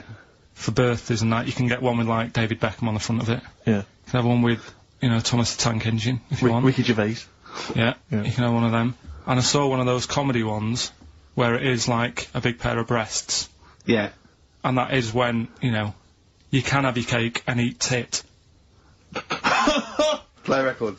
No, but you see what I'm saying? Play record. I want to talk to you about it. About puns. Placebo. This picture with the androgynous vocal talents at the helm there of Brian Moloko on XFM 104.9. I'm Rick Gervais. Informed Yeah. broadcasting. Excellent. Did you see, I'm sure, I don't know if Karl saw it, I know you watched it, Rick, it was extraordinary, it was a Sky One TV show the other night. It was something like, reality TV, Oh, yeah, I can't remember what it was called, yeah. Excellent. And it was about basically what, the I fortunes of cannot various, get enough of it. the fortunes of various reality TV stars, since they've come out of the show. Christine Hamilton coming out of the jungle. And obviously, once again, always a pleasure to find out what Fats Waller is up to, Rick Waller. I mean, Oh, he's in extraordinary. a band now. He's got his own band, he was playing in some club in Rochester. There was about It's 20 sort of people in gospel, the sort of audience. gospel rock, that sort of soul gospel rock thing, like something you see in the Commitments or something. And when it cut to the audience, it was like it was in Butlins. It was just a big dance floor, and there was just people like watching indifferently. And you went, the people that were here loved it. I mean, it's a bit And sad. I have to say, I know. the size of the man, his leather jacket, Karl, know. was extraordinary. I don't know how many animals had to die to make it. It was like, you know, it was It looked unbelievable. like if he'd have fallen off, it'd been like the Hindenburg, Yeah. because It was like a Zeppelin. Oh, It the was- humanity. It was people- extraordinary. I still think, when I see him wearing a kilt like that, it looks like he is stood on the shoulders of two other people. It's Yeah. just a joke. Just a It's little just like a head. circus act or something. Yeah. Because his head doesn't make sense. Looks like it's one of those things that you steam yourself in. You know, you put your head like that. And is that a machine you're in? No, it's a Or coat. one of those old-fashioned iron lungs. Oh dear. But But some he's- magic moments. But there was a great, because once again, I mean, I missed a lot of the first series of I'm a Celebrity, Get Me Out of Here, but it Brilliant. showed once again the moment with Darren Day. Darren Day, a lovely guy, but that moment where he went off and sat on a rock and came back, and he'd written a song. I know. Which he just, and I can't, it was also things like, I'm in a hotel room in another I town. know. Don't. And do it was just, it was like something you'd write when you were 14. It was unbelievable. They showed it again. It's just stunning. I love songs you write when you're 14. It's like your first sort of like song where you know 3 chords, and it's always stuff like, there's a man, he's a lonely man, take a look at him, he looks a bit like me. Yeah. It is me. It's that sort of thing, like when you want to play it to someone and you want them to go, my God, you're deep. Yeah. My God, you're brilliant, aren't you? And that's about you, is it? Oh, yeah, it is, yeah. I have to say, this is such a terrible confession. When I was doing a school play once, when I was about that age, 15, right, there was a girl who was in the cast with me, right, and she sort of, she was giving me the eye. I was thinking, yeah, well, I kind of thought she was, right, and It was class. But there was another guy there as well. I was sort of competing for her affections. Oh, no. And he was quite a witty guy. His name was Scott Hansen, he had long blonde hair. Exactly, yeah. And I thought, well, the way to impress her, because I was 15 or whatever, I thought I was pretty smart. I sat in one of the adjoining dressing rooms, reading a copy of the philosophical book Zen and the Art of Motorcycle Maintenance, which I didn't understand, but which I sat there reading it in the hope that she would walk in and think, my God, you're reading Zen and the Art of Motorcycle Maintenance. You don't go with the crowd. You don't want to come next door where we're talking about nonsense and people are flirting. We're talking about the bangles and curly whirlies. You're in here saying, look, just, if you want to come and talk to me, you're welcome, but I'm not... I'm a thinker. I bet you thought you were Kwai Chang Kane, didn't you? I thought it was like she'd think, Jesus Christ, I've never met anyone like him. That is genius. And I remember the one time she accidentally walked in, she went, oh, sorry, wrong room, and left again. And that was it. Sorry, at 15, so this is about the time you took to wearing a bow tie to I was impress slightly people. younger wearing a bow tie. I love that. No, I used to watch a lot of Harold Lloyd films. And he always seemed to do very well. I love it. I love the idea of at 15 you going, well, it's time I went to wooing. Right. Right, on with the bow tie. Where's the Zen? Where's the pipe and my boat trip? It's a time I got me a bow. Yeah. I love that. But songs are great as well. The other thing you do, sort of when you're about 15, 16, is start writing songs about, like, the world's trying to take a piece of me. Hey, you think I'm going down? I'm coming back. I'm against the ropes. Yeah. They try to drag me down. It's like you want to be Cool Hand Luke. Yeah. They put me in this emotional prison. The man's on my back. Who? Yeah. They try and take a piece of me. Who do? Well, You're 14. Parents and that, don't they? You're really Sometimes. comprehensive. The teachers. Yeah. I absolutely love it. I still remember a poem. I won't say his name. We're about 14, 15. And we had to write a poem, and obviously everyone's was pretty rubbish, but we mercilessly took the piss out of this bloke, because I still remember the poem, and how he did it is he went through a dictionary and found things with it, and this is a poem, right, okay, remember? I've remembered this for 25 years, right? The reason why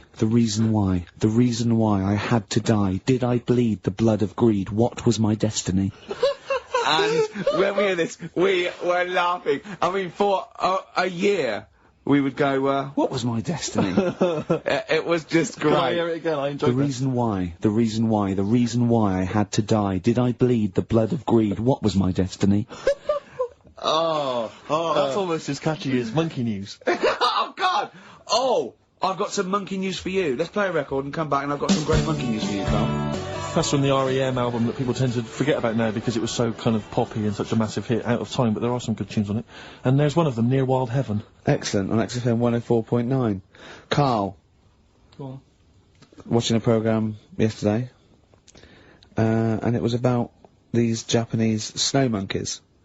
And it was all about how animals learn things that aren't instinctive, particularly sort of primates, because they see other people doing it, and they start a culture.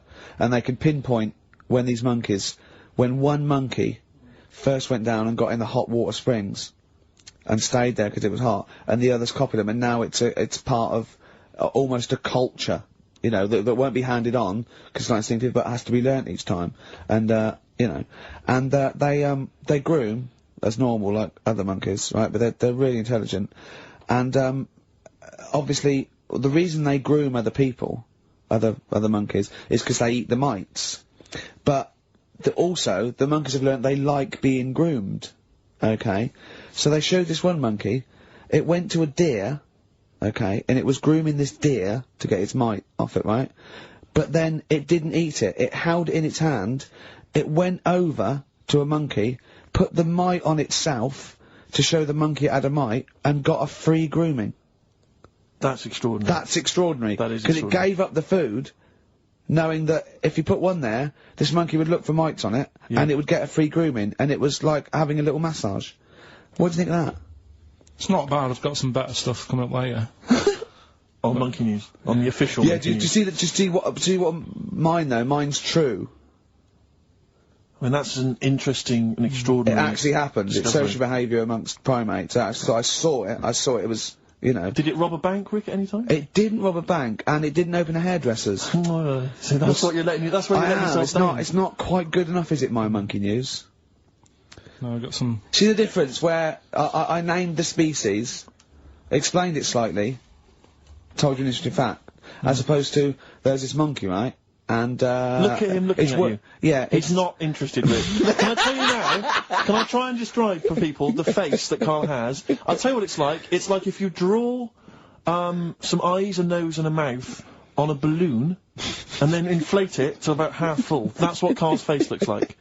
That's what his head looks like.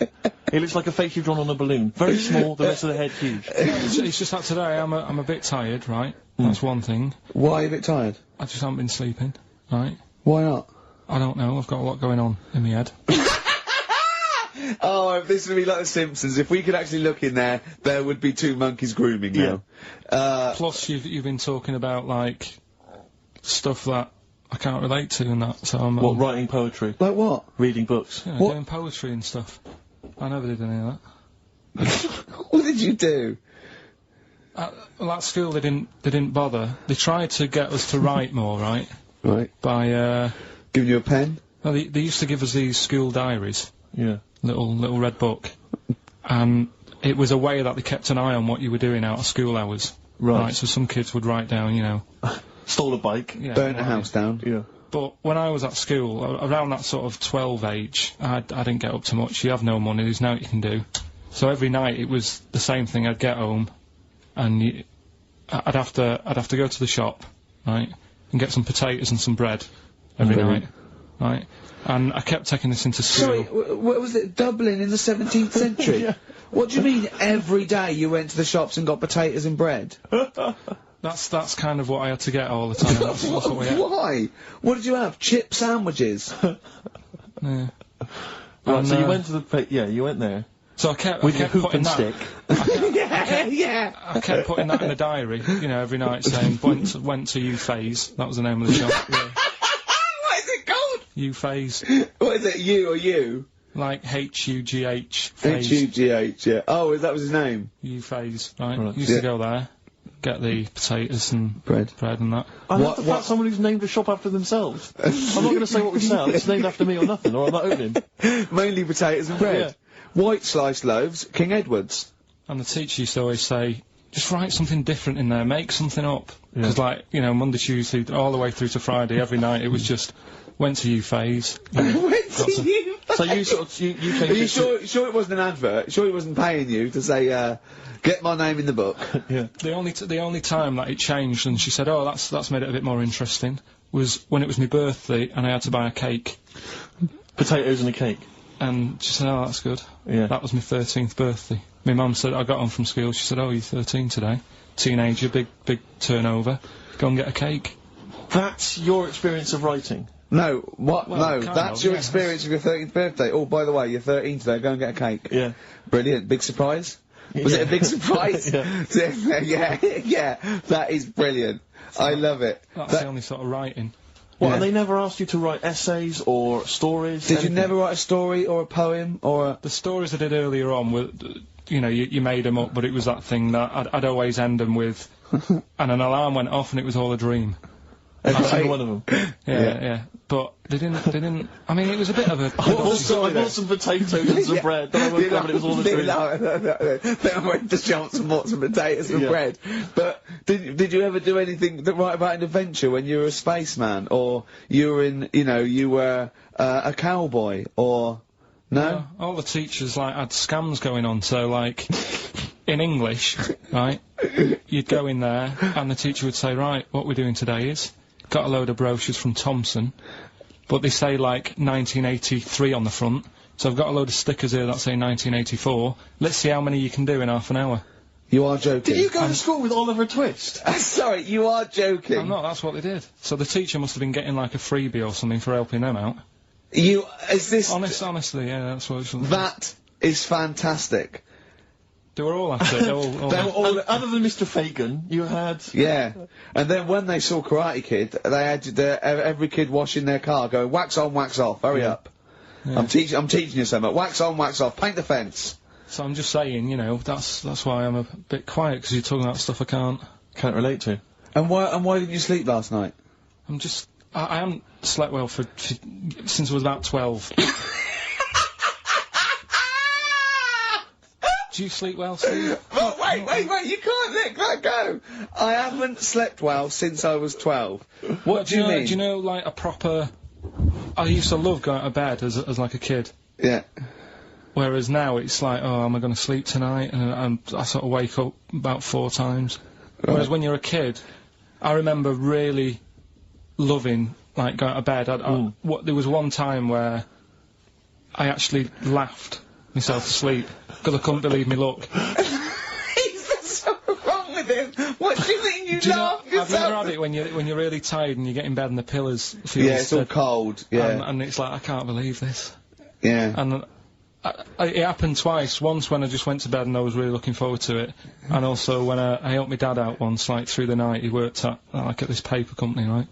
And I helped him out, and I got in at about 4 in the morning with him. Got in bed, and I just was like, I was laughing my head off. I had to put the pillow over my head because I couldn't believe me luck. Like, I was like, oh, this is great. This. I'm going to sleep. I just have to say, life up north is so extraordinary. No, but you must be the easiest kid in the world to please. No wonder she knew she could just go get a cake. It's sort of like, what was he expecting me to say? He were expecting an extra hour in bed, but we got him cake as well. Go to bed without any supper. Brilliant. Brilliant, yeah. In your own bed. How long was it before you got your... What did you used to do before? Just some straw in the corner? No, it's just that thing of when you're really tired and... And do you ever do this with Suzanne, then? Do you ever laugh yourself to sleep with her? No, that's what I mean. She can't sleep because you're chuckling away? I don't know what's up with me. I've got a lot going on. What do you mean you've got a lot going on? I don't know. I was talking to the security bloke before saying, do you sleep? Have you got much going on in your head and stuff? And I don't know. He wasn't insulted by that, I'm sure. Going up to someone and going, have you got a lot going on in your head? That is brilliant. It worries me. It's interesting that your lack of sleep coincides with the diaries and the writing of the bread and potato story every day. I don't know if once you had that responsibility. Why don't you every night go to Hugh Fay's, get some bread and potatoes, you don't have to eat them, then go to bed, and I think you'll be chuckling yourself to sleep in no time. I'm stunned at Karl's rudeness, okay? That's badly drawn boy, by the way, all possibilities. There's a lovely chap just calls in, saying about... And Karl, because the record's ending, he doesn't say, oh, I've got to go to the record's end. He went, yeah. And he... So... He's probably still there. Well, cut him off. Well, just check if he's still there. He doesn't want to be on radio. He said he didn't want to be on the radio, but I think he should apologise. I'm still here, hello? Hello. All right. I'm still here. I did ask not to be put live on radio because I get very embarrassed. Don't worry. All we wanted to do is we just wanted to apologise for Karl's curtness and his rudeness. No, all I want to say is the station is good because you couldn't have a worse slot on a Saturday afternoon, right? Because the youngsters are in the boozers, the older fellas are doing the punting, the racing, the football and whatever. The thing is, the state you play, if you want to get number one... This is XFM, not Radio 2. If you want to be the top, all you got to do is start playing Natalia Umbraglia, this and that, and have your audience with one puke of hair between 4 legs, okay? Thank you. There you go. Now, that's why I don't want to go live on radio. But you are dead. When Christian got a little bit sick about being 13, then he got to go, whatever. You're the soundest station in the area. You cover. I don't like all the stuff you play, the station plays, but you're actually doing what's there. Thank you very much. You keep going, persevere, and you'll make, it's well worth listening to anyway, okay? Thank you, cheers. Otherwise I wouldn't. Can you hear us? Thank you, bye. Dead sound, mate. Be careful, yeah? I mean, I can see why you cut him off. No, stop it. Man right. alive. We've had so many calls. Karl was getting annoyed. There were so many calls. And, we've had suggestions from, Ned saying talk about Jimmy Savile. John in North London. I've just got John in North London. What does he want to talk about? Oh, I've forgotten. Becca from Liverpool wants to talk about Tracy Emin and Damien Hirst. Art. Paul Andrews. Your mum called. Stop calling her. Tell her to listen to XFM. Yes, you, Paul Andrews, is about 38, at home with your wife and kids. Your mum just called in. I think someone wanted amazing monkey facts. I can't even do this right, can I? To be honest with you, last week we were slagging off Karl as being the weak link in this show. I think it's clear what the weak link is. Oh, God, who's the bloke who wants Hayley to go with him to X-Men? See, I shouldn't make notes. What's wrong with you? If you didn't spend so much time squeezing his head and eating pies, we might get something done. Right, okay then, what should we talk about then? Right, play a record and we'll discuss this. Tracy Emin. Make Brilliant, your okay. bed. Make your bed. Damien Hirst. Stop cutting up sharks and things. Picasso. Alright? Right, Rockbusters, what have you got for us, Karl? Right. There we go then. 3 clues, Dig 3 us out of cryptic clues, couple of initials. Email in, ricky.gervais@xfm.co.uk, win some stuff. Do you want to go through the stuff? Yeah, You get them. You're I'll definitely read- improving yourself as weeks go on. We've got a 3 CD set of the best of Inspiral Carpets. How they've strung that over 3 CDs, I've no idea. Yeah, I know. Extraordinary. A number of other CDs, all of which are okay, plus a T-shirt and a copy of Marion and Jeff Series 1 on DVD. Not bad at all, in an XFM bag. Well, he's noticed X-Men 2 isn't there, because it's not out yet, but it is at the cinema, so I think Hayley should go with, what's his name? Shut up. Okay. Right, go on, Karl. Right, the clues are, clue 1. Ooh, they're having problems. They haven't got any- this is... Right, brilliant. Rockbusters, this is what we I did in know. for. I tell you what, I think Foxy was really soft on us. I think he's... Oh, go on. This is what we tune in for. Okay, so this clue Go on. 1 again. So go on. This is brilliant. Come on. This is like Who Wants to Be a Millionaire? It's class. Come on, Karl. Don't worry about him. He doesn't understand radio, Karl. I heard his show before we had us. He was doing it. It sounded just like Dr. Fox. Yeah. Right, Go on. Clue 1. They're having problems. They haven't got any rice. Say it again, and say it like it's written down. Right. Say it like it's like you're reading it as opposed to making it up as you go along. I know you are, but say it again, because all the ums and ahs people would think are integral. They're having problems. Do it again. They're having problems. They haven't got any rice left. Different! A cryptic clue every word, that's the matter. I And love that. what's the initial? CC. CC, and the clue again. They're having a few problems in that. Because they haven't got any rice left. Different every time! Go on, that's number 1. Second one, the Geordie fella doesn't know what he's been charged for.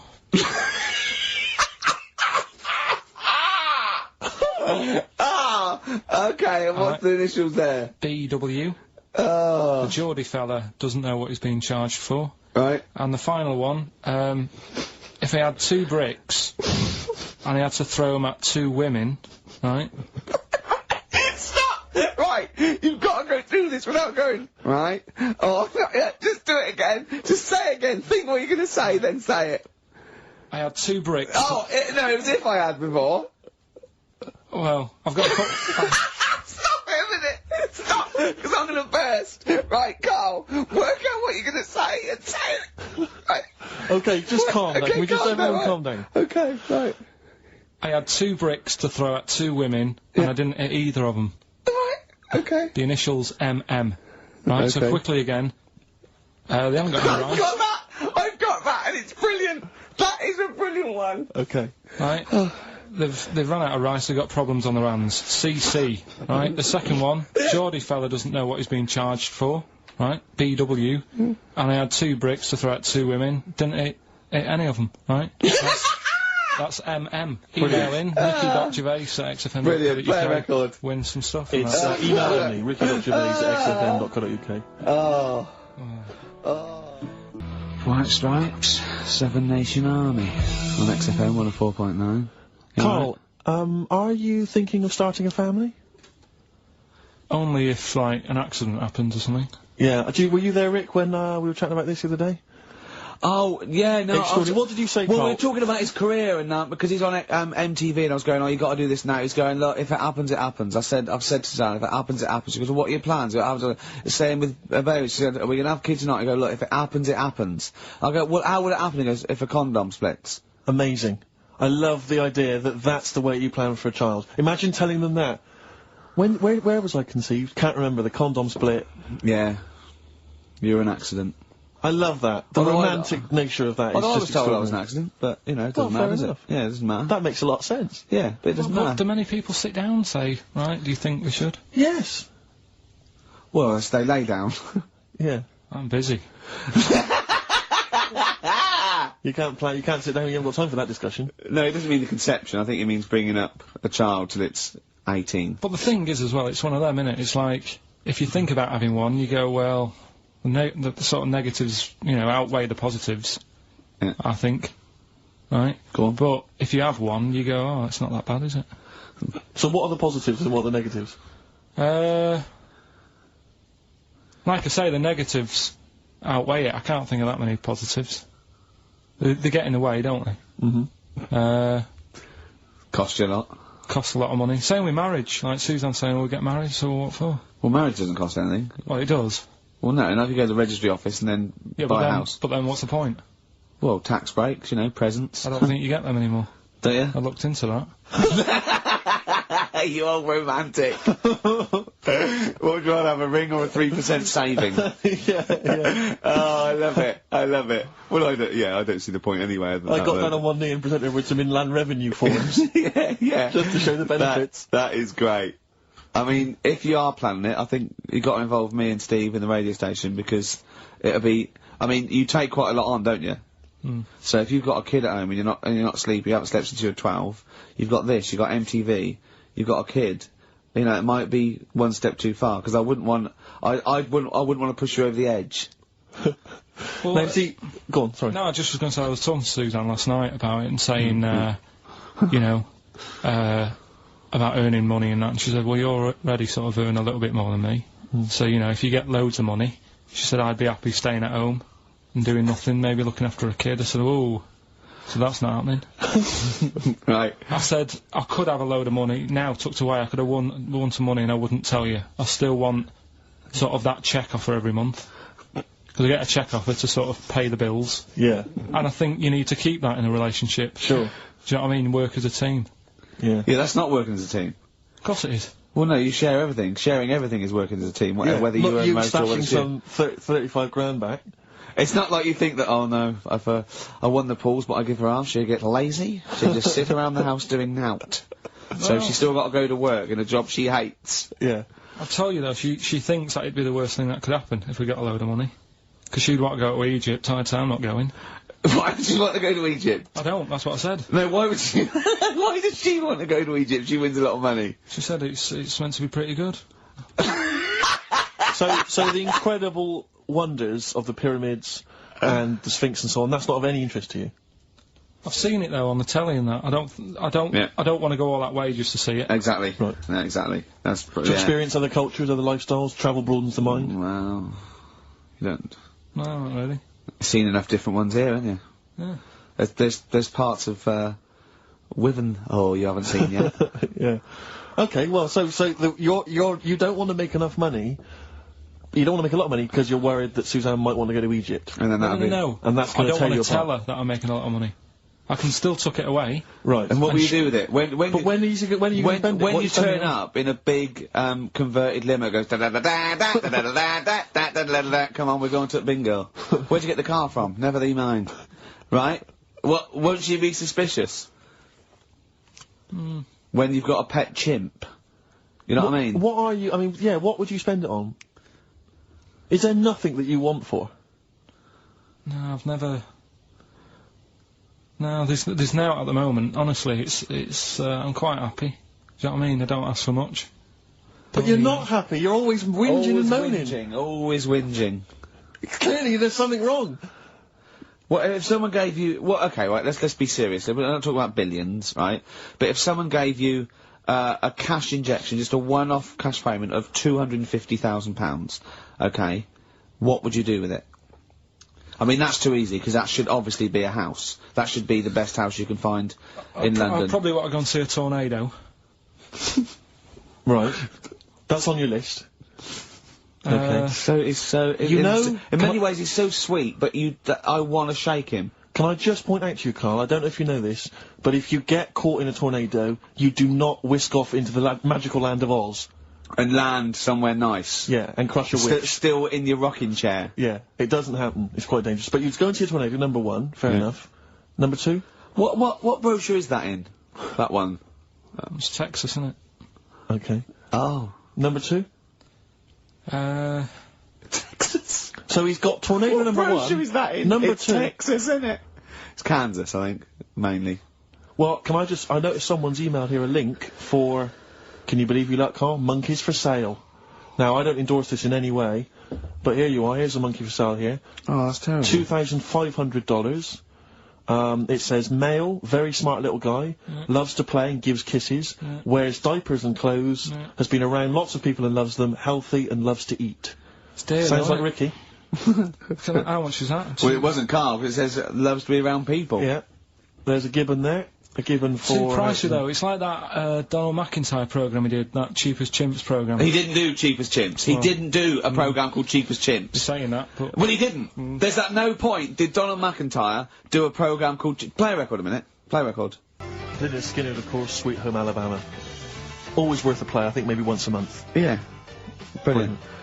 Karl, we're talking about having kids and stuff. I've always been quite thankful that Ricky's never wanted to have kids, because, I just think he would set the worst example for a child that he possibly could do. Just in conversation the other day, just happened to mention that he's taken to eating in the bath. Yeah, well, let me explain something. Right.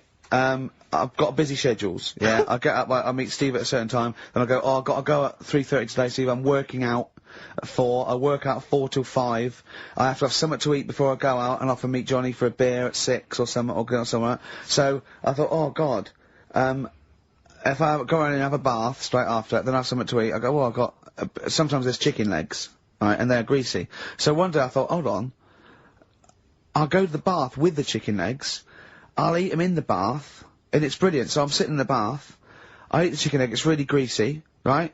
I just throw it in the bin, go under the water, come up, I'm clean. I've eaten, I'm clean, I get dressed, I go out and meet Johnny. I've lined my stomach, and the good thing about that is that when I come home, after 3 beers, and I've eaten the chicken, I go, there's only bread left, I just wipe it round the bath, I got a lovely bread and dripping sandwich. That's not true, that bit. But I do eat in the bath. I mean, the second week of doing it, I was just eating in the bath. I think I was in chicken legs again. I'm eating in the bath. Jane walked past, just looked in at me, and she went, Christ, Caligula. What? Just me, a fat Roman emperor, eating. Caligula, to be honest, is just too cool and impressive. Not Caligula, Old Man Steptoe. Have you seen the one where he's in the bath eating the pickled onions? No. He sat in the bath, he literally sat in the bath, eating some pickled onions, some of them slip under the water, he fishes them out, put them back in the jar. I'd never do that. No, you'd eat them. You would never, well, you wouldn't let food go by like that. But it's so... But it's the fat, it's chicken, it's big, greasy slabs of chicken. Yeah. You're throwing the bones on the floor. No, I'm putting them for the wolves to scavenge. I'm putting them in the... Stop biting your nails, Karl. Not only can you hear it, it's really rude. I don't know, what... Yeah, you're criticising him? Yeah. Criticising him for biting his nails? Yeah, you don't know where they've been. You eat chicken in the bath and then go under the water and come up clean, whilst sat in some water swimming with grease and fat and chicken bones and breadcrumbs. Well, I like to bath. I like to bath like 2 or 3 times a day. But do you not see why that's not cool and impressive? It's not like we're all going to go, why haven't we all thought of that?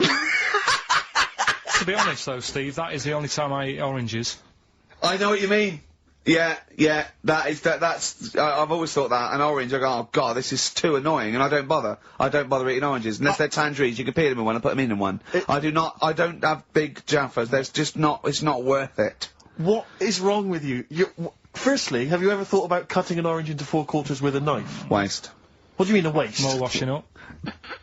Yeah, right, so this is what you got, this is why you can't sleep at night. Because you think, I've got to run a bath and have an orange. I haven't got time. I'd love an orange now, I need the vitamin C, but I've got to run a bath for it, at least have a shower. I'm going to be in there with another man. Oh, It's dear. like, the two of you are just, you are like children. You're infants. Your mentality is ludicrous.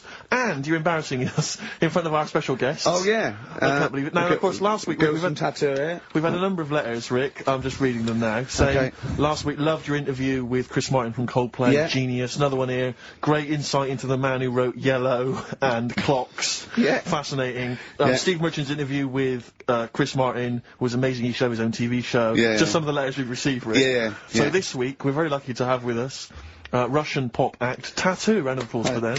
Lovely to have them here. Tattoo. Now then, of course, there's been much controversy that your kind of lesbian shtick is just something to try and whip up some press attention. Yeah. Is that- We are proper lesbians. We love Fanny more than cock. Okay, brilliant. And Tattoo, lovely to have you here. Thanks for coming. Yeah. Now then, you've got some live gigs, I understand, planned. Yeah. Duh. Okay. I can't help but notice that you sound, dare I say it, Tattoo, you don't sound so much Russian as German. No, we cannot do the accent properly. Okay. And, Tattoo, it's a joy to have you here. Thanks for coming down. Yeah. And finally, you're lesbians. Would, for instance, either myself or Karl be able to convert you from your lesbian ways? We like the muff so much that the knob is no good for us.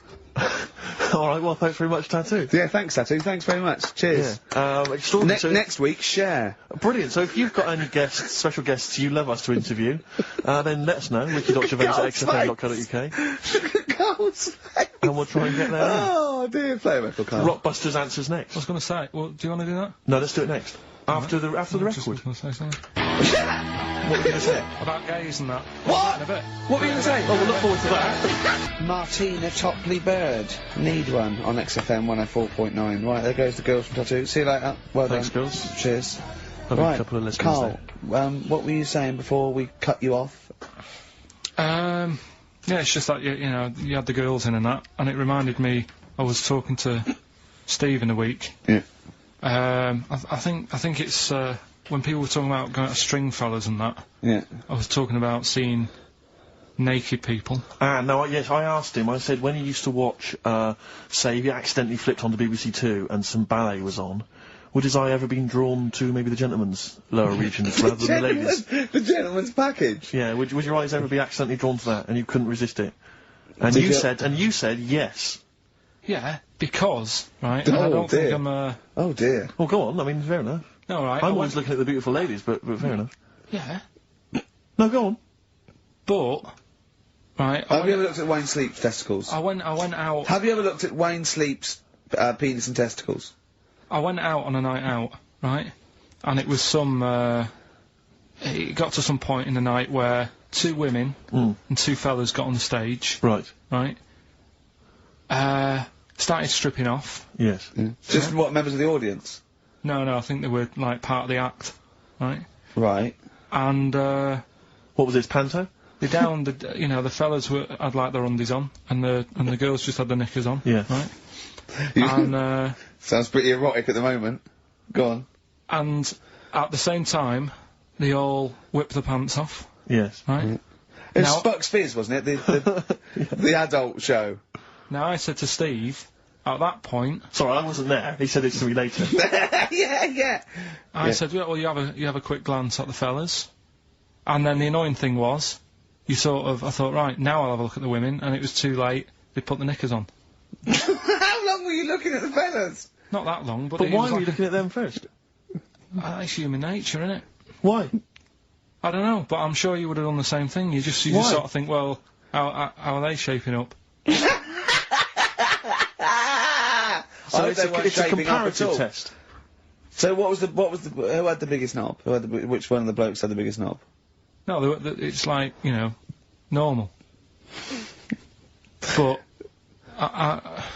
This is a whole new side of you. This is a whole other area. So you look at ballet dancers, you look at the gentleman's. No, I don't. package. I just was when he said this, it reminded me of this night when I was walking home thinking, Oh. didn't get a look because I was messing Where around. was this? What event was this where people are stripping off? Carl, I tell you what, you are the most interesting man I have ever met. But are you comfortable being nude and that? We've done this. Well, I don't know what this is. We did this last week about, are you comfortable being nude? No, I think I know, I was talking you're about probably that. most comfortable being nude. It's just probably not in public. Well, Ricky's only really comfortable nude when he's eating. yeah, there's nothing to get, you know. Yeah, you can just wipe spilt on yourself it. down. Yeah, you just sit in the bath, yeah. No, but I talked about that, and then when I went home, I was talking to Suzanne about it, and she said, "What's all that about? You don't like being nude, right?" And I said, "It's not." It's like I'm part of an Alan Bennett play. It's just, I love the way you talk. Remember once, right? I don't know if I should talk about this really, but Well, that means you should, so go on. Go on. oh yeah, right. We went to Tenerife, right, one year.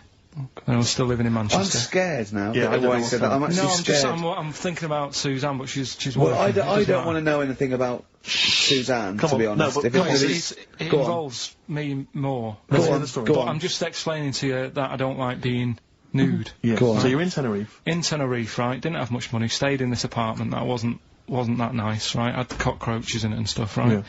Didn't have much money to go out at night. So we're in this sort of death trap of an apartment, right? Anyway, so when I was younger, right, had a bit more energy. So He's 30. 80, I know. so you know, start having it away a bit. It's a joy. Beautiful. It's So, good, yeah. I'm in here to wow, I love it, go on. Right, so, you know, doing what I do, right? Yeah. Someone starts banging on the door. So Suzanne Everyone's says, at it. Right, so you mean knocking on the door? Right, okay. knocking on the door, right? So Suzanne said, you better get it. So I said, well, I can't get it now, can I? I'll have to wait a bit. Right. I can't go to the door. Go on. So the banging's getting louder. Yeah, Someone at the door. yeah. And she's like, hurry up, it must be important. I'm like, in a minute. Just... So anyway, I don't want to know I anymore. stick... Keep No, come on, finish the story. Open the door. It's a fireman. So I just stick my head round, and he's going, you'll have to get out. The building's on fire. Right? So I'm like, in a minute. Sorry, you weren't still having sex at this point? No, but, you know, Right. still sort of got to wait a minute, or I can't get my pants on.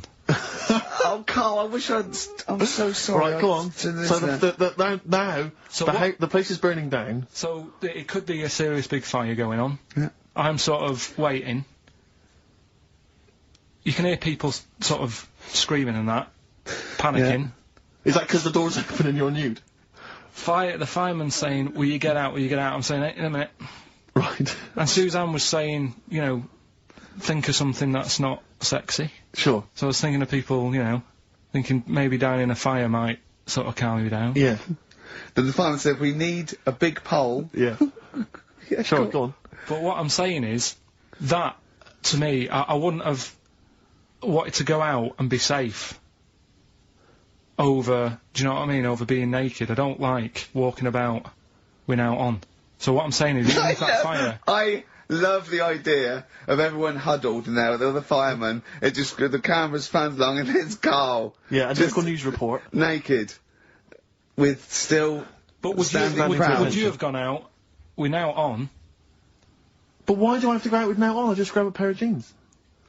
alright, but you've just, you know... What? There's a fire, Carl!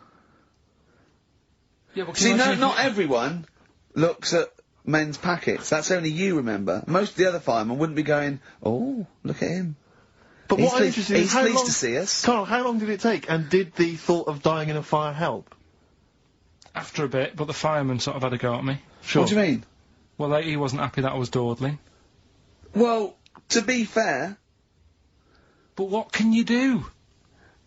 Answers on a postcard. To the usual address. XFM, care of Leicester Square. Well, let's just get these right. Let's play a record. Let's have Rockbusters and Monkey News. We don't have time for afterwards. monkey news. We'll squeeze them in. Wow. Life on Mars by David Bowie on XFM. Right, come on, we're running out of time. Blockbusters. The results in... Sorry. Oh, what a giveaway. Oh no, embarrassing. I've given it away. Straight into monkey news. Go on then. So, yeah, Rockbusters, what were the clues? Right, the clues were, the first one was, they're running out of rice, so they've got problems. That was CC. That was China crisis. Right? Okay, yeah, if they ran out of rice in China, it would be a crisis, fair enough. Second one, the Geordie fella doesn't know what he's being charged for. Right? That was Bill Wyman. Brilliant. Yeah. Brilliant. And the third one, I had 2 bricks to throw at 2 women, and I didn't hit either of them. That was Mister. I let him up, those were alright, those. That's extraordinary. The winner, Gina. I think Gina Ferry. Well done, Gina. And the reason I gave it to Gina is because she's included, and this is a wonderful segue, some monkey fact information of her own. She says, apparently, that the group Chumbawamba got their name from one of those monkeys in a room with a typewriter experiments. Someone did it as a joke, and Chumbawamba was a word that was typed out, and that's where the group got their name. And apparently. their lyrics. Absolutely, yeah. Which is good. So let's have official monkey news. Play the jingle. Oh, chimpanzee that monkey news. Right, we've got to be quick. Go on, But this is something that was sent in to me ages ago, and I don't know why I haven't done it yet, because it's brilliant. We were talking about monkeys typing, the Shakespeare theory and all that. Well, this is about a little monkey called Marty, right? Basically, it's in some science lab, right? It's in there. It was wandering about out of its cage, right? The lab fella was busy on the phone or something. Yeah. Right, and, Typical. it's wandering about, it goes up to a PC that's in the corner, a little computer, types down, "My name is Marty." Right? So, the fella got off the phone, saw this on the screen with the monkey sat there, says to his mate, "Have you done this?" Right, hold on, Carl. Right. Let him finish. Oh. Before you question, always let him finish. I don't know what to do. Time's against us, come on. He said, "Have you done this?" He says, "Done what?" He said, "This on the screen here saying, 'My name's Marty.'" Right? He goes, "What are you talking about?" As he's having an argument with his mate saying, "You're lying, you did it." Monkey's sat there, typing, "This isn't a practical joke. My name is Marty." Right, and that's the end of the story? I'm not coming in next week. I I think we need a week off. I actually think we need a week off. It's doing a web chat or something. You can go online and have a chat with it. The monkey's doing a web chat. I don't know. Has he got his own Carl, website yet? His favourite Buffy the Vampire Slayer Have a look at that. Have a look at that. Right. Do you believe that, Carl? It's all there. No, but do you believe it? Do you believe that monkey could type that and then say this is not a practical joke when he's still arguing? Weird, isn't it? Oh. What do you reckon, Steve? Yeah, well, it's obviously a wind-up. It's a joke. It's not even... You haven't even got some of the facts wrong. It's just a wind-up. Have you noticed the date? Is it April the 1st? It is April the 1st. You are joking. That it was sent. You're an idiot, Carl. It was sent on April the 1st, Carl. So you're saying the monkey knows it's April the 1st, but you And don't it's doing believe... a wind-up, yes. Yeah, I think the monkey has thought, I'll do it on April the 1st so that people think that it's a wind-up, but in actual fact I am a monkey that can type and read. It's a shame you never went into investigative journalism. You could have brought down, you know, the poor Watergate Carl. scandal. Poor Carl. Well, I was thinking of a song that sums us 3 up. Yeah? What are we? What do you think? How would you sum us up? Tricky. Well, young, gifted and black. True enough. Apart from a couple of them. Yeah, well, we're not gifted. No. And we're not very young. No, I'm certainly not. Should we take a week off? Yeah. Should we maybe just knock it on the head altogether? We'll take a week off and see what happens. Okay. See you next... No, let's not see you next See you in a week. couple of weeks. Yeah. Cheers then, Carl.